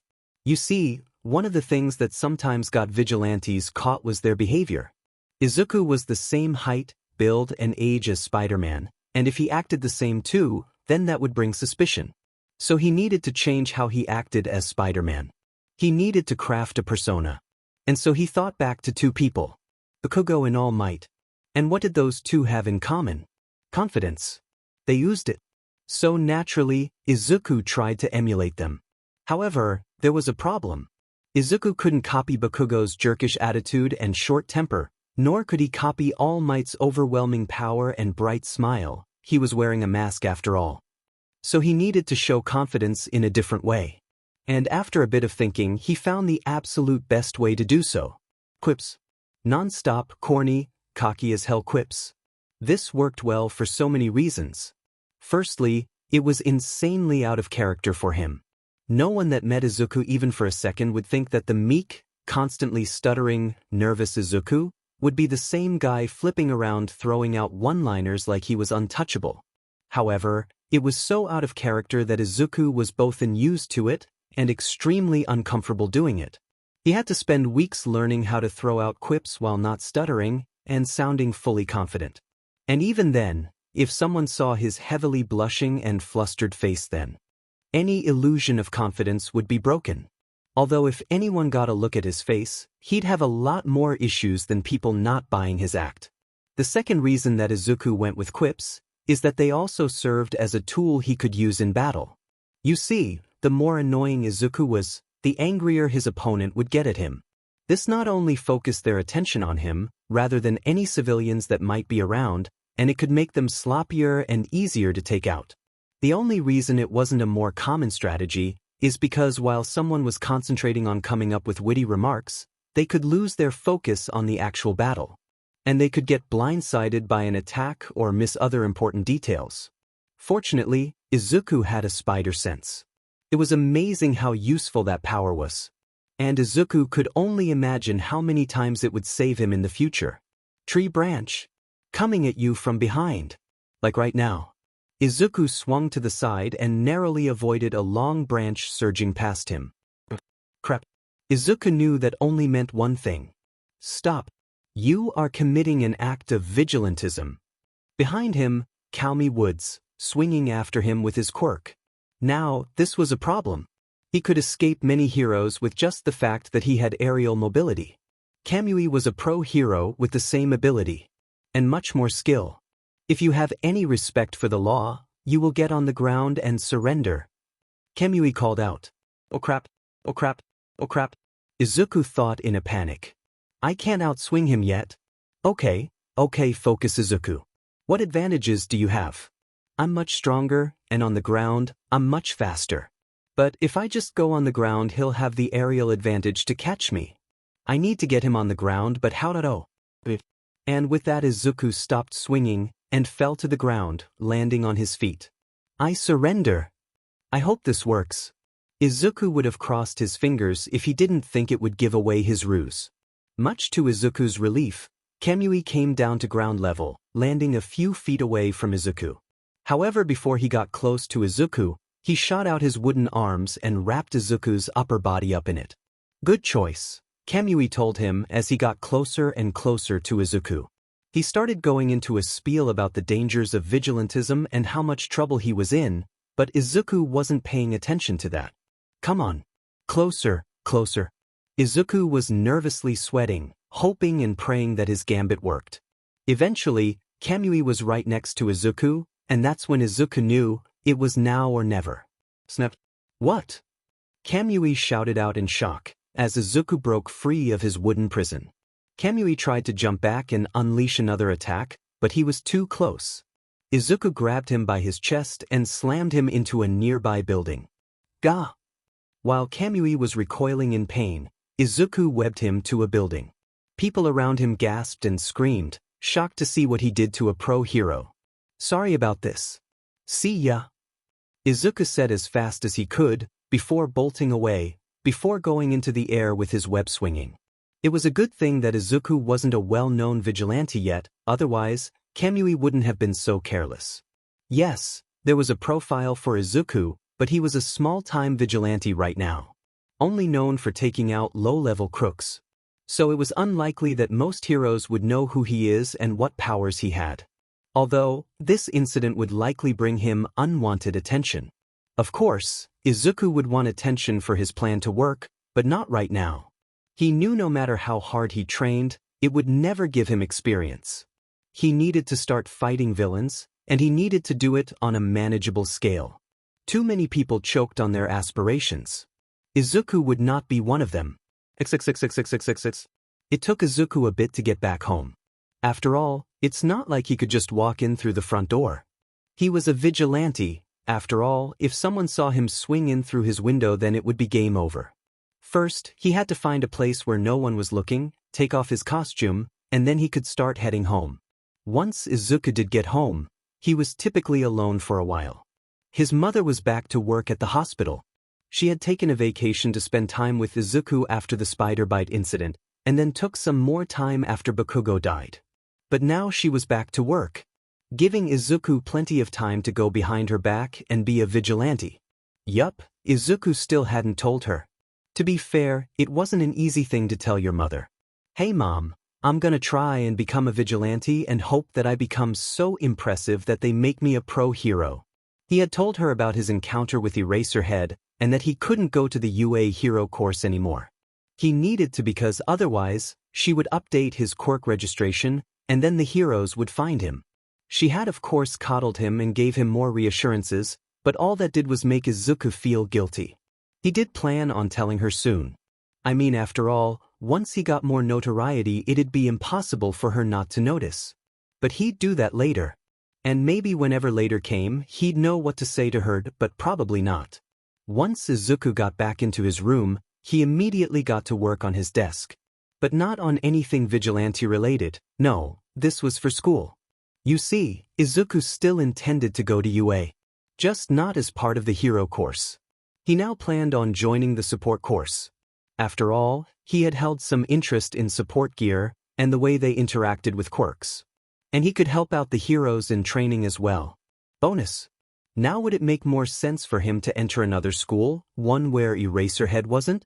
Well yes, but UA was still his dream school and he wasn't about to let that go. Plus it was unlikely that Eraserhead would manage to single him out, given that he wouldn't even be in his class and he had only encountered him once, quite some time ago. At least that's what Izuku told himself. Alright, time to get to work. Izuku cracked open a book and was about to start studying. And then at just that moment his phone rang. He looked at the caller ID and saw it was his mother. Why did he have a bad feeling about this? Naturally, he picked it up and held the phone to his ear. Hey Izuku, would you like to explain why there is a spider-themed vigilante on the news? Inko shouted into the phone. Izuku's eyes widened as he realized that his run-in with Kamui may have drawn more attention than he realized. XXXXXXXXXX. That's right, a spider-themed vigilante has appeared in Mizudafu, taking down a small gang of villains, before being approached by the rising star, Kamui Woods. A newswoman on a TV reported. The vigilante appeared to have surrendered, but this was apparently a ploy, luring the hero into a false sense of security before attacking him. The news then showed a video taken on a phone of Izuku breaking free of Kamui's wooden bindings, throwing him into a building, and then webbing him up before swinging away. The vigilante then escaped, and his currency whereabouts are unknown. The woman said, so far the only things known about him is his spider-themed quirk and his vigilante moniker. Spider-Man.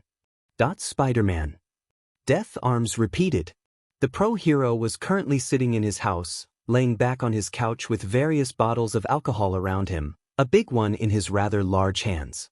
So that kid became a vigilante full-time? He asked himself before taking another swig of his bottle. It was obviously that kid from the sludge villain incident. Same build, height, and quirk. Now, one would expect Death Arms to do his job and report Izuku for vigilantism. But he had no intention of doing that. Why would he? How could he? This was probably his fault. Need more beer. Death Arms got up to look for more alcohol. Things had not been going well for him ever since the sludge villain incident. For obvious reasons. He let a kid die. He completely and utterly failed at his job, so much so that a literal child could have done it better. What's worse is that as far as the public was concerned, Death Arms had saved Bakugo.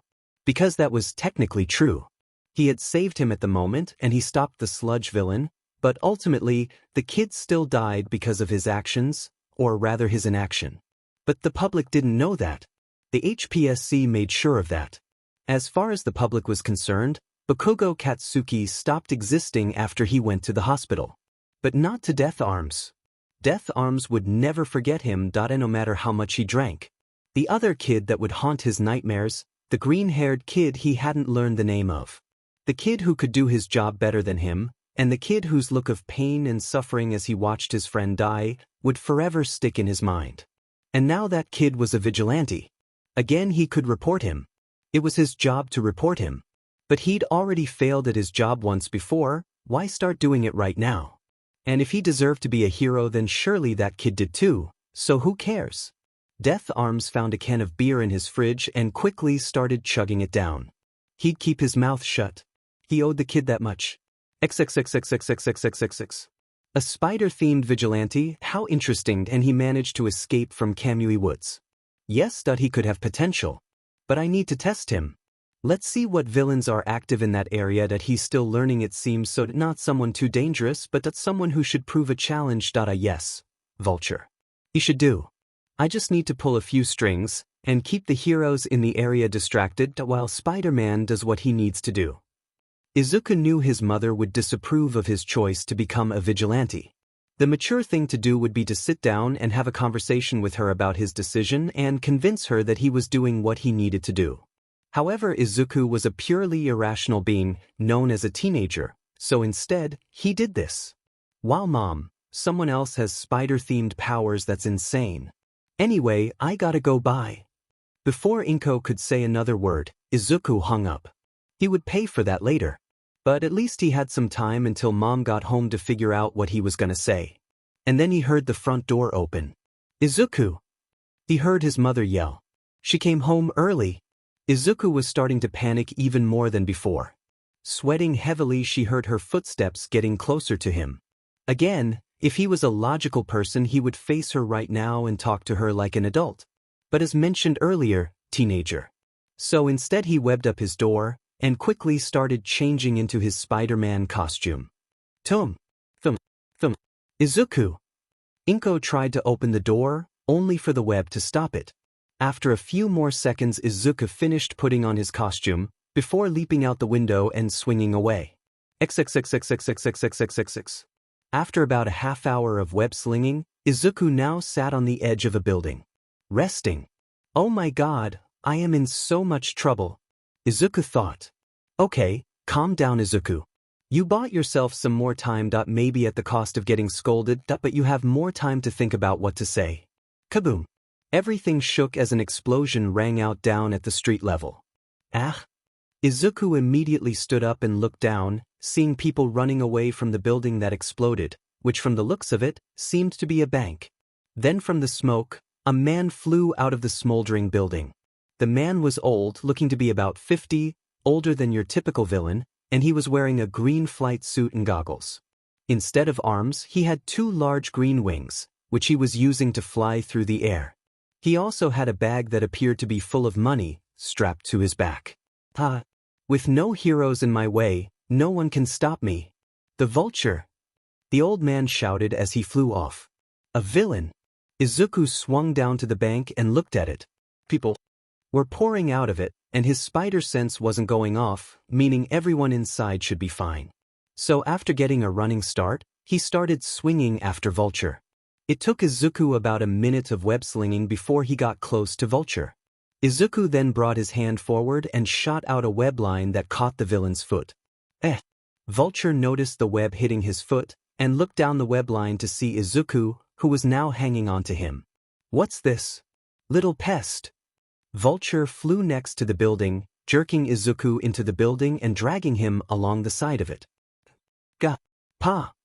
Izuku grunted as his body skidded along the side of the building at high speed. I need to do something. Wait. I haven't managed to pull this off, but it's worth a try. Izuku used his legs to push him off the side of the building for a moment, and as he came swinging back to it, he landed on his legs and started running. And after doing it for a few seconds, he wanted to vomit. Running sideways was just so disorienting it made his stomach turn. Izuku had to stay focused on his movement constantly, listening to his spider sense to avoid tripping over any faults in the building and keeping himself steady. Funnily enough, Vulture actually helped with this, as being tethered to something made it easier to fight off gravity's constant pull. And so he was doing it, running on the sides of buildings that Vulture threw him against. He was doing it unsteadily and awkwardly, but he was doing it. Pa! Vulture saw that his plan to smack Izuku in the sides of the building wasn't working, so he instead just used his wing to cut the web line. With the web line cut, Izuku lost his balance and fell off the side of the building. Quickly he shot out a web line and started web-slinging. He kept chasing Vulture, but he knew he was quickly losing track of the flying villain. If this kept up, he was going to lose him. I need something to make him stop. Wait a minute. Izuku got an idea. Hey Windbag, are you sure putting that money on your back is a good idea? Your spine might turn to dust if it hadn't already, old man. Vulture slowed down for a second before turning and glaring at Izuku. What did you say to me, you little sheet? The villain then brought his wing back, before throwing it forward, as 5 large feathers shot out at Izuku. Whoa! Izuku's spider sense blared. He was gonna have to dodge in midair. Not a skill he really had the chance to work on. He threw himself into the air, using his acrobatic skills to try and dodge the feathers. Izuku managed to move his body around 3 of the feathers, but 2 of them grazed him, making bloody cuts in his side and his left leg. Gore! Izuku grit his teeth and powered through the pain. He couldn't afford to slow down after managing to get his opponent to do the same. His quirk seems to be similar to Hawk's, but he's definitely nowhere near as fast, and he doesn't seem to be able to control his feathers or bring them back. Izuku looked at the way Vulture was flying, meaning he gets slower until he presumably grows them back. With his target now moving a bit slower, Izuku once again shot out a web line to try and latch onto Vulture, but the villain dodged it. Izuku shot out another web line towards a building to continue web-slinging, but Vulture shot another feather out and cut the web line, sending Izuku falling to the ground. Crack, crack, crack. Izuku kept shooting out web lines, trying to catch himself using the building, but Vulture had figured Izuku out, and instead of running away, he was going on the attack, shooting out his feathers at Izuku's web lines and cutting them. Without being able to web onto anything, Izuku just kept plummeting to the ground. No. Izuku could probably survive a fall from 20 stories high, but it would hurt a lot. And it would let Vulture get away. And then it got even worse. People under you. His spider sense went off, and Izuku looked under him to see that there were lots of people just standing there, watching them. And underneath him was a mother and a little girl, staring at him in shock, which was also most likely the reason he wasn't moving. He looked back up and saw Vulture, waiting for him to plummet, and ready to cut off any of his web lines. So maybe he shouldn't just shoot web lines. Izuku aimed at Vulture and shot out a barrage of web shots. Gah! Vulture started dodging the web shots, and Izuku realized that now was his chance. He shot out not 1, but 2 web lines at 2 parallel buildings. The web lines stretched a little bit, and Izuku came dangerously close to the ground, before he catapulted back up, right at Vulture. Izuku moved too fast for Vulture to react, and he grabbed the villain as his momentum carried them both further into the sky. Got you! Izuku grabbed onto the villain's collar and raised his fist to punch his lights out. He's attacking your chest. Izuku's eyes widened. He'd thought he had won.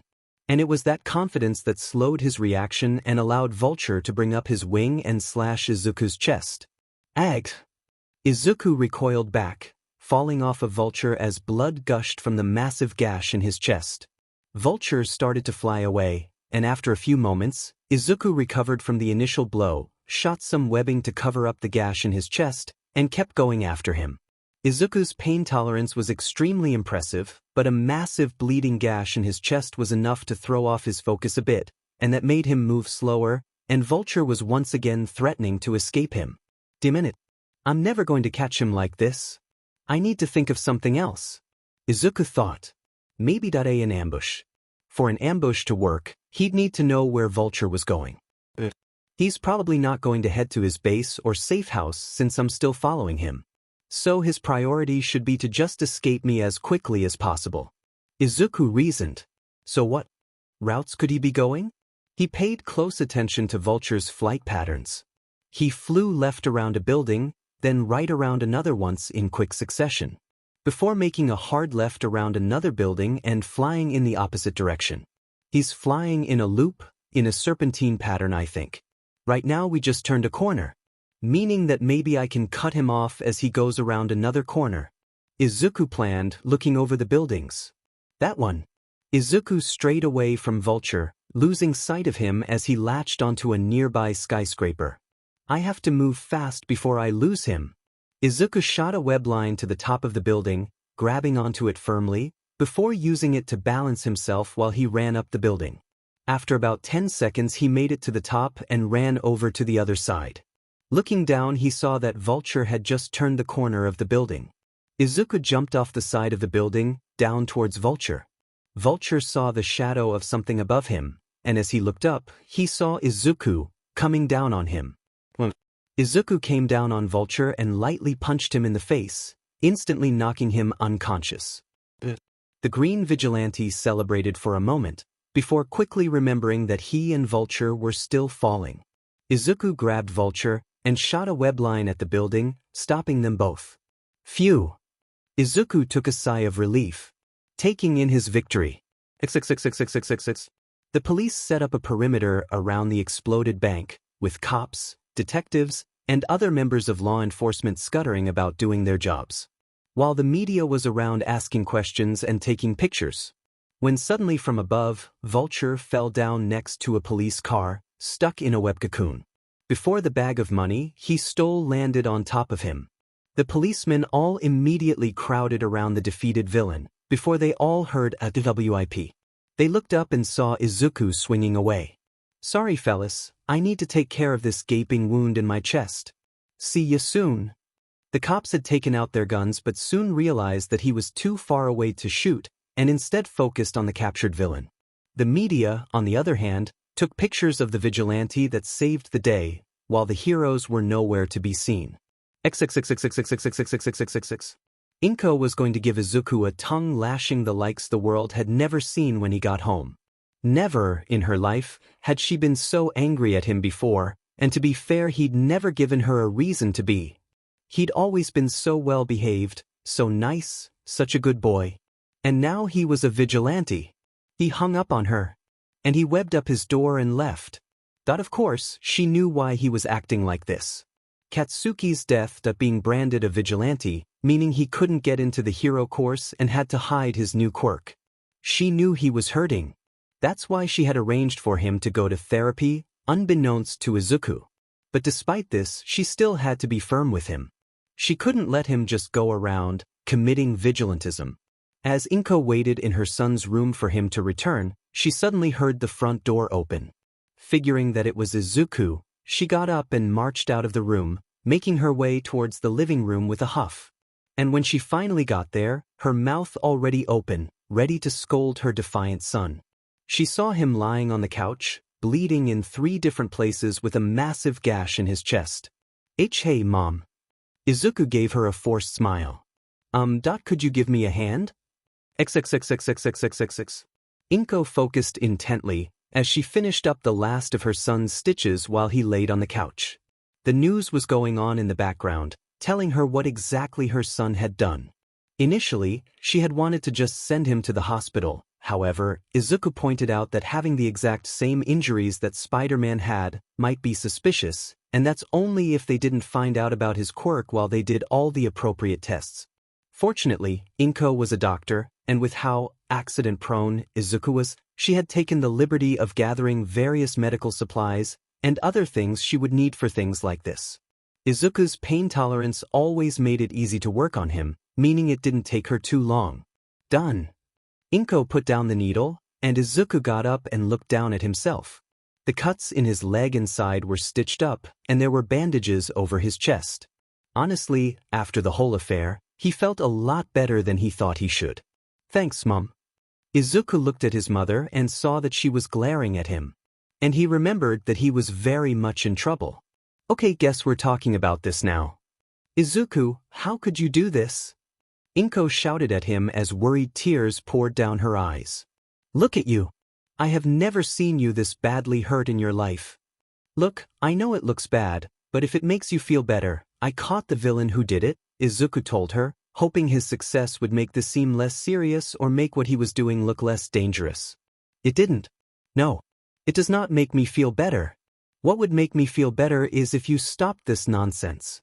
Inko shouted before her expression changed from one of worry to one of understanding. Izuku, I know it's hard, but is it really impossible for you to just not go out and try to save people? You can't be a hero anymore, Izuku. You just can't. That's not true. Izuku stood up, his voice being louder than he intended for it to be, as his emotions took hold of him. There's still a way. There is a history of exceptional vigilantes being offered hero licenses. It's rare but dash. So you just want to go out there and break the law, fighting criminals while dodging pro-heroes and the police. Inko laid out how difficult and impossible what Izuku was proposing really was. Izuku, please. This is absurd. What if you run into All Might? What then? I already have a plan for that. All Might, Endeavor, Best Genius, all the pro-heroes patrol. Routes and patrol times are well known, with them only making slight deviations from time to time, all of which can be accounted for. Izuku countered, meaning all I have to do is work around the lower mobility heroes, none of which can touch me. Then how did you run into Kamui Woods? Inko asked. He's still new, I'm still learning his patrol times. Izuku defended himself. And even then I handled him. Mom, I can do this. Izuku, you're breaking the law. Inko shouted. I don't have another choice. Izuku told her. It's the only way I can be a hero. You don't have to be a hero, Izuku. Inko yelled. Yes, I do. Izuku turned to his mother, aggressively shouting at her with tears in his life. Inko leaned back into the couch, recoiling in shock after hearing Izuku yell at her. Izuku never yelled at her. And almost instantly she could see the regret on her son's face, once he realized what he'd done. Mom, I. Izuku went quiet and sat back down on the couch. After that, there was silence for a moment, before Izuku found the words he was looking for. I made a promise. To Kaken. Izuku looked down at his feet, tears dripping down his face. He made me promise to be the best hero that there ever was. To take down every villain and save everyone. It was his last request. He trusted me to carry on his dreams. Our dreams. It's not just about me anymore. It's not my choice. If I just give up, then I won't just have failed myself. I'll have failed Kaken, and I can't do that again. Inko looked at her son, at the resignation baked into his expression. There was no doubt there. No room to change his mind. Then why did you save that woman? Inko asked him. You could have just wait for a hero? Izuku interrupted her, his tone bitter. Like I did with Kaken? Inko's mouth shut, as she realized she just walked right into that. My spider sense was ringing. It was telling me she was in danger. Izuku explained. If a hero was going to save her, then it wouldn't have gone off. That woman would have gotten very hurt. Or she would have died. Do you think I should have just let her die too, Mom? I. Inko was left gaping like a fish as Izuku leveled an impossible question at her. Not impossible because it was hard to figure out. It was impossible because there was only one answer, and she hated it. Izuku gave his mother a sad look. I'm sorry, Mom. But I can't stop. It's not a choice. It's not up to you or me. I'm not trying to become a hero just because I want to anymore. It's my responsibility. I owe this to Kaken. And I can't let you stop me. You can yell at me, ground me, call the cops. I'll find a way to keep going. I'm sorry. When did Inko lose control of this, she wondered. Or did she ever even have it in the first place? Izuku made it clear she couldn't stop him from doing this. And so she was left with no choice but to support him. Izuku. Inko took her son's hand and returned his sad look. I would never call the police on you. I don't like this, but if you really have to do this, then I'll be here for you. So please, if you're going to continue, let me heal you, anytime you get hurt. Izuku looked surprised, as if he expected to get yelled at and kicked out, and for his own mother to turn her back on him. And that is when they both broke. The two embraced, letting out all the tears they had. Even if they didn't like how it happened, for the first time in a while, mother and son were on the same page. And while Spider-Man was taking down this C-class villain, you may be wondering where exactly were the heroes?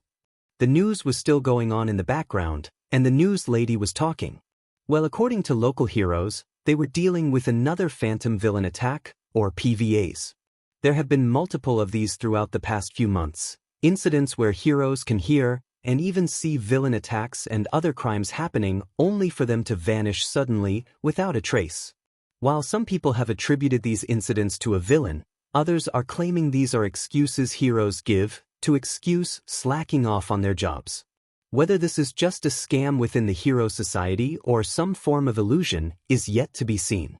After the emotional exhaustion of dodging a pro-hero, fighting a villain, and having a serious conversation with his mom, Izuku was happy to just collapse on his bed. However, just as Izuku was pulling the covers over himself, the world decided that it had some more crap to throw at him. Ugh! Izuku opened his eyes. Just as he was falling asleep, a bright light filled the room. What the? When Izuku fully woke up, he saw that there was an orb of green light right next to his open window. What is that? Izuku's spider sense wasn't going off, so he wasn't going to panic, he was just confused. Then, the light moved back and forth, before moving away as if saying, "Follow me." Izuku contemplated whether or not to follow the light. On one hand, this could be a trap. On the other hand, he had a spider sense. And if it was a trap, that meant whoever was behind this knew who he was, so he was screwed either way. But if they knew who he was and he ignored the light, whoever it was might attack him in his house with his mother around. With that thought, Izuku decided to follow, after putting on a hoodie and some pants. He couldn't wear his vigilante costume, mostly because it was covered in his blood and torn, but also because people couldn't see Spider-Man coming out of the Midoriya household window.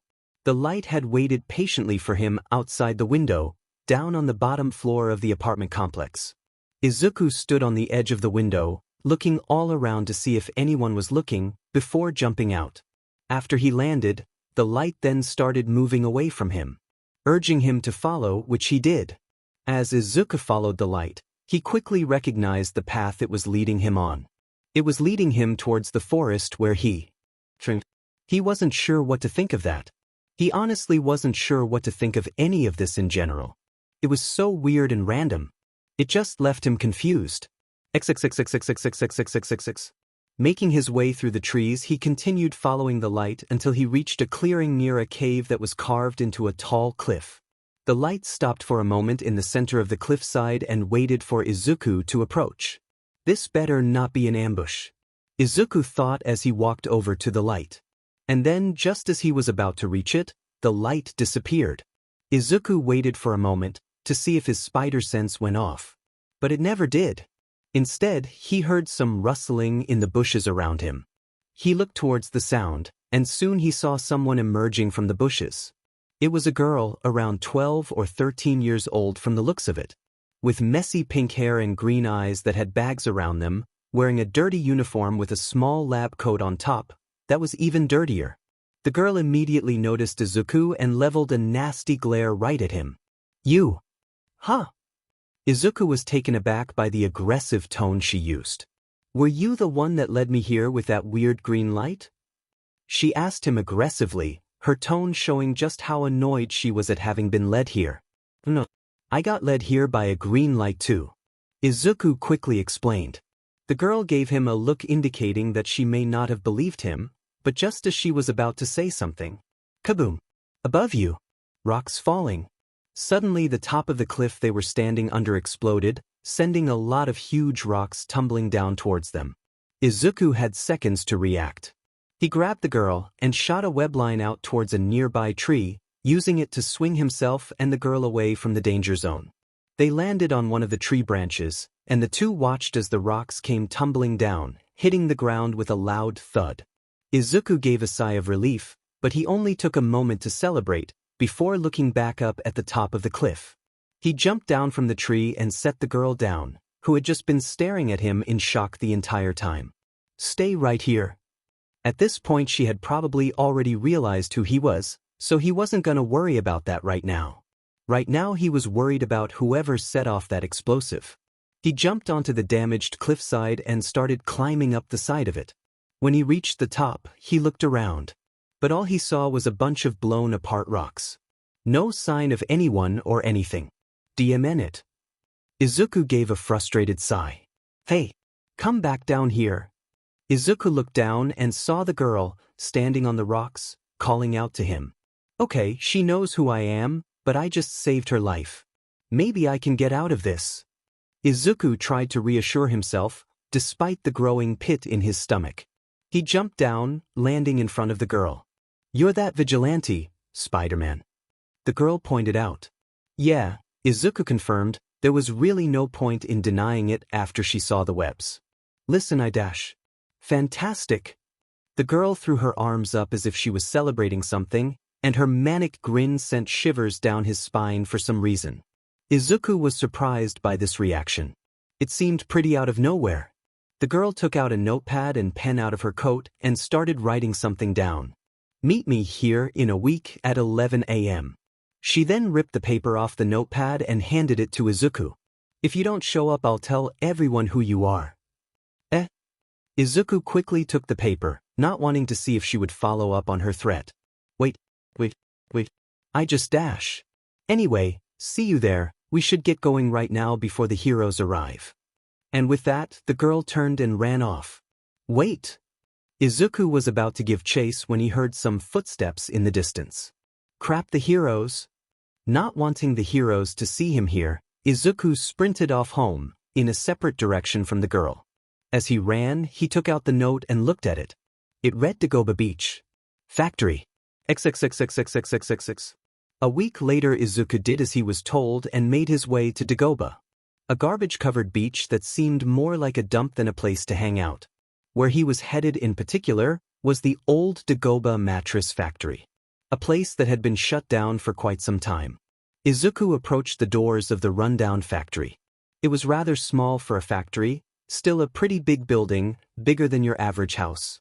It was what one would expect from an abandoned building near a garbage dump of a beach. Windows were broken, the walls were dirty, and any metal on the building had long since been rusted. Izuku opened the rusted door, which creaked as they moved, and entered the factory. After going down a small hallway, he was now at the factory floor.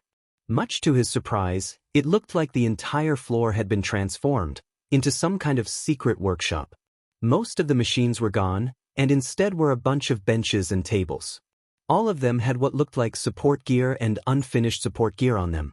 There were tools scattered about the entire place, and the strangest thing of all is that there were notes and blueprints hung up all over the walls. And not just a few, what looked like hundreds of them all pinned across the walls. And sitting at the farthest workbench, on a small wooden chair, was the girl. She noticed him entering and gave that same mischievous smile, putting down whatever she was just working on, and picking up a large suitcase that she had next to her. You're here. And perfectly on time. Punctual. I like it. The two walked over to each other, meeting in the center of the factory. Allow me to introduce myself. I am Niku Hatsum. Izuku Midoriya. Izuku hesitantly introduced himself. Can we slow down for a second? This is all really sudden and out of nowhere. Why are you blackmailing me? Why am I here? What do you want? Niku looked annoyed at this inside. Fine. Come with me to my office and I'll explain. Izuku gave her a confused look. Office. XXXXXXXXXXX. Turns out she meant the former manager's office, which she had converted into a place for her to hang out. There was a mini fridge, a small TV, a computer, a desk, and a big padded computer chair. Niku opened up the mini fridge and looked at Izuku. Water. Sure. Izuku was a bit thirsty. Niku nodded and took out 2 bottles of water, throwing one at Izuku, who caught it immediately. She then sat in her chair and took a long sip from her bottle. Izuku sat down on a nearby stool and did the same. After drinking from their bottles, they put them down, placing them on the desk so they could get to business. So, as I said, my name is Niku Hatsum of the Hatsum family. Niku reintroduced herself. My family is obsessed with producing and making support gear. And when I say obsessed, I mean obsessed. It's like all they think about. Okay. Izuku still didn't see where he played into this. My dad is obsessed with it, my mom is obsessed with it. And my sister, my sister. It's practically taken over her life. Niku scowled as she complained passionately about her family. She's barely even human anymore, that's how bad it is. She barely sleeps. She barely takes breaks. She rarely talks to me or anyone else anymore. And she rarely takes a bath. It's ridiculous. This dump of a beach smells better than her. She is absolutely disgusting. Okay? Izuku was still very confused. And she always thinks she's top dog. Just because she gets the best grades. Wins all the gear-making competitions. Niku continued to complain. And now she is joining the UA support course. And I just know that if she gets in it'll inflate her ego even more. Okay. Izuku was just repeating that word to try and urge her to get to the point. So, I made a plan that'll kill her ego in its tracks. And that is where you come in. Nika pointed at him with a cocky smirk, before picking up the suitcase, putting it on the desk, and sliding it towards Izuku. Check it out. Given what she said earlier and the fact that she made this place into a workshop, this is probably some kind of support gear. By what? Izuku was still confused but just decided to go along with it. He opened the case and inside that was a costume. The costume was separated into 5 parts. The mostly green mask with black lines running along it in a web pattern, as well as 2 big white eyes. Next was the main piece, which went over most of his body, and a little down his arms and legs. It was also mostly green with the web pattern like the mask, but there were also some bigger black lines running along the costume, notably down his arms and around his sides, and the most notable part of it was the giant white spider logo right on the chest. Then there were the gloves that went all the way up to his elbows. They were mostly white with a blue line around the edge of them, except for his hands, which went back to the green color with a black web theme. Moving on to the boots, they were big black metallic boots that went all the way up to his knees. Lastly was a black utility belt, with some pouches and a red spider logo on the buckle. Izuku's eyes were as wide as dinner plates. This looked like a hero costume. A professionally made hero costume. Niku's smirk grew as she saw Izuku's astounded expression. Impressive, huh? And it's as functional as it is fashionable. Try on the boots and gloves.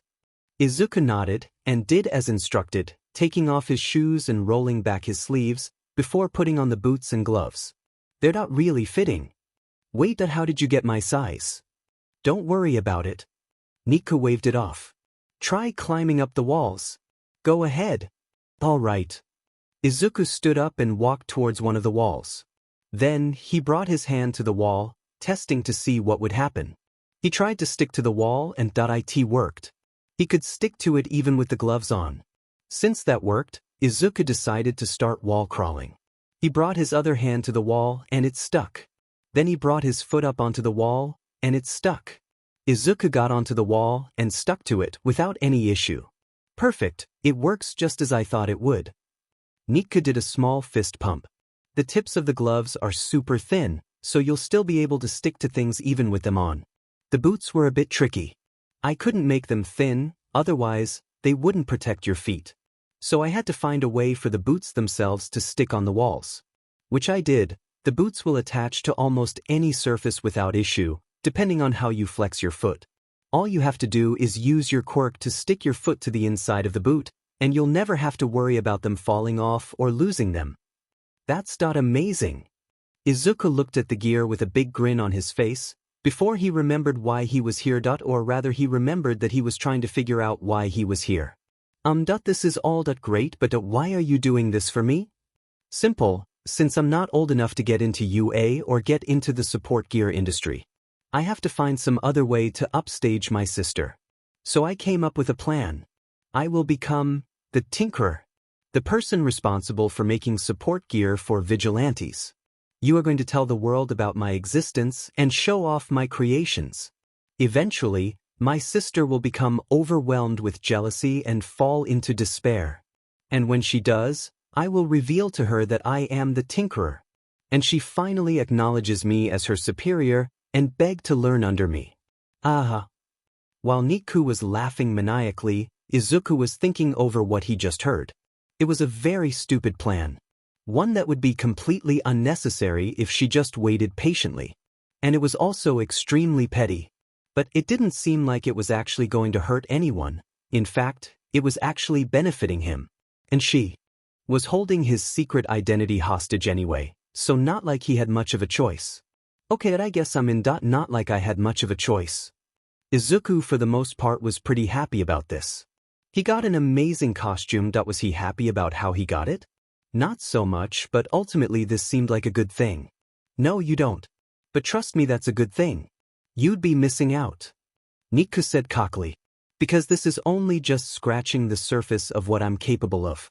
Support gear, training gear, anything you'd need a tech genius for? I can provide. The better you look, the better my gear looks. Izuku thought about that.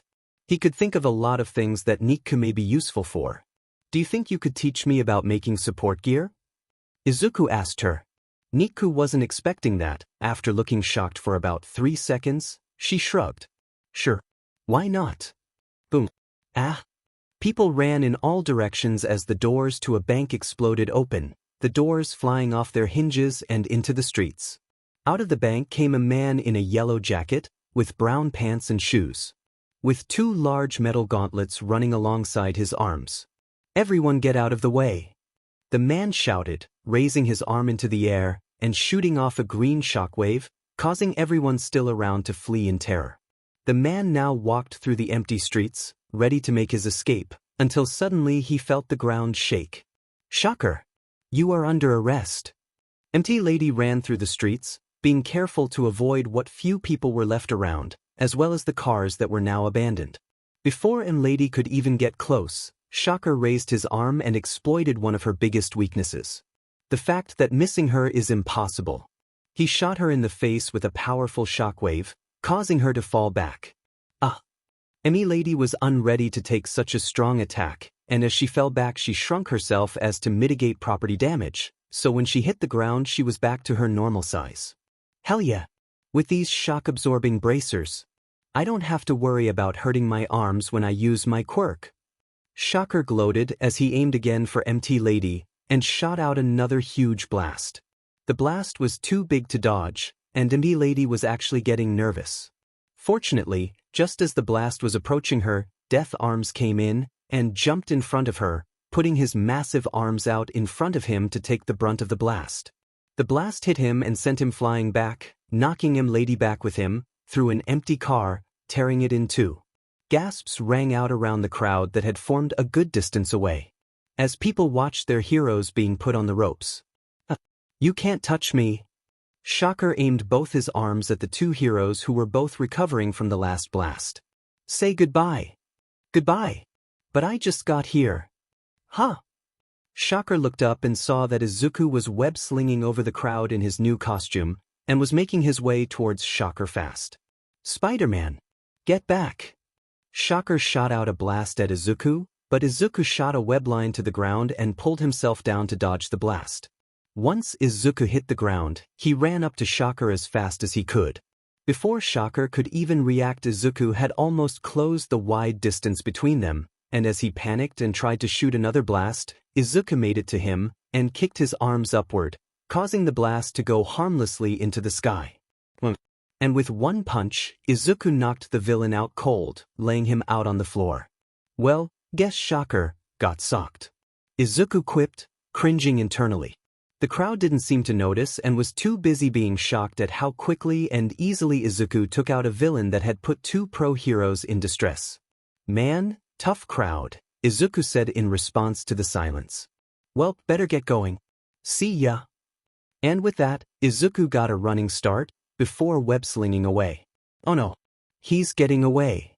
Lady said sarcastically as she laid on the floor. Someone stop him. Normally, she would try to go after vigilantes, but considering he just saved her life, she would give him a pass this time. Also, she just really didn't feel like getting up at the moment. As Izuku swung through the air, taking a moment to enjoy the thrill of swinging through the city. It had been a week since Izuku had gotten his new costume, and he loved it. Not only did it look cool and protect his feet, but it was also made of breathable material, meaning that, unlike his old costume, he wasn't sweating to death inside it. And it was a bit more aerodynamic. This combined with his improved web-slinging proficiency, made web-slinging as enjoyable as it should be. Ring ring. Ring ring.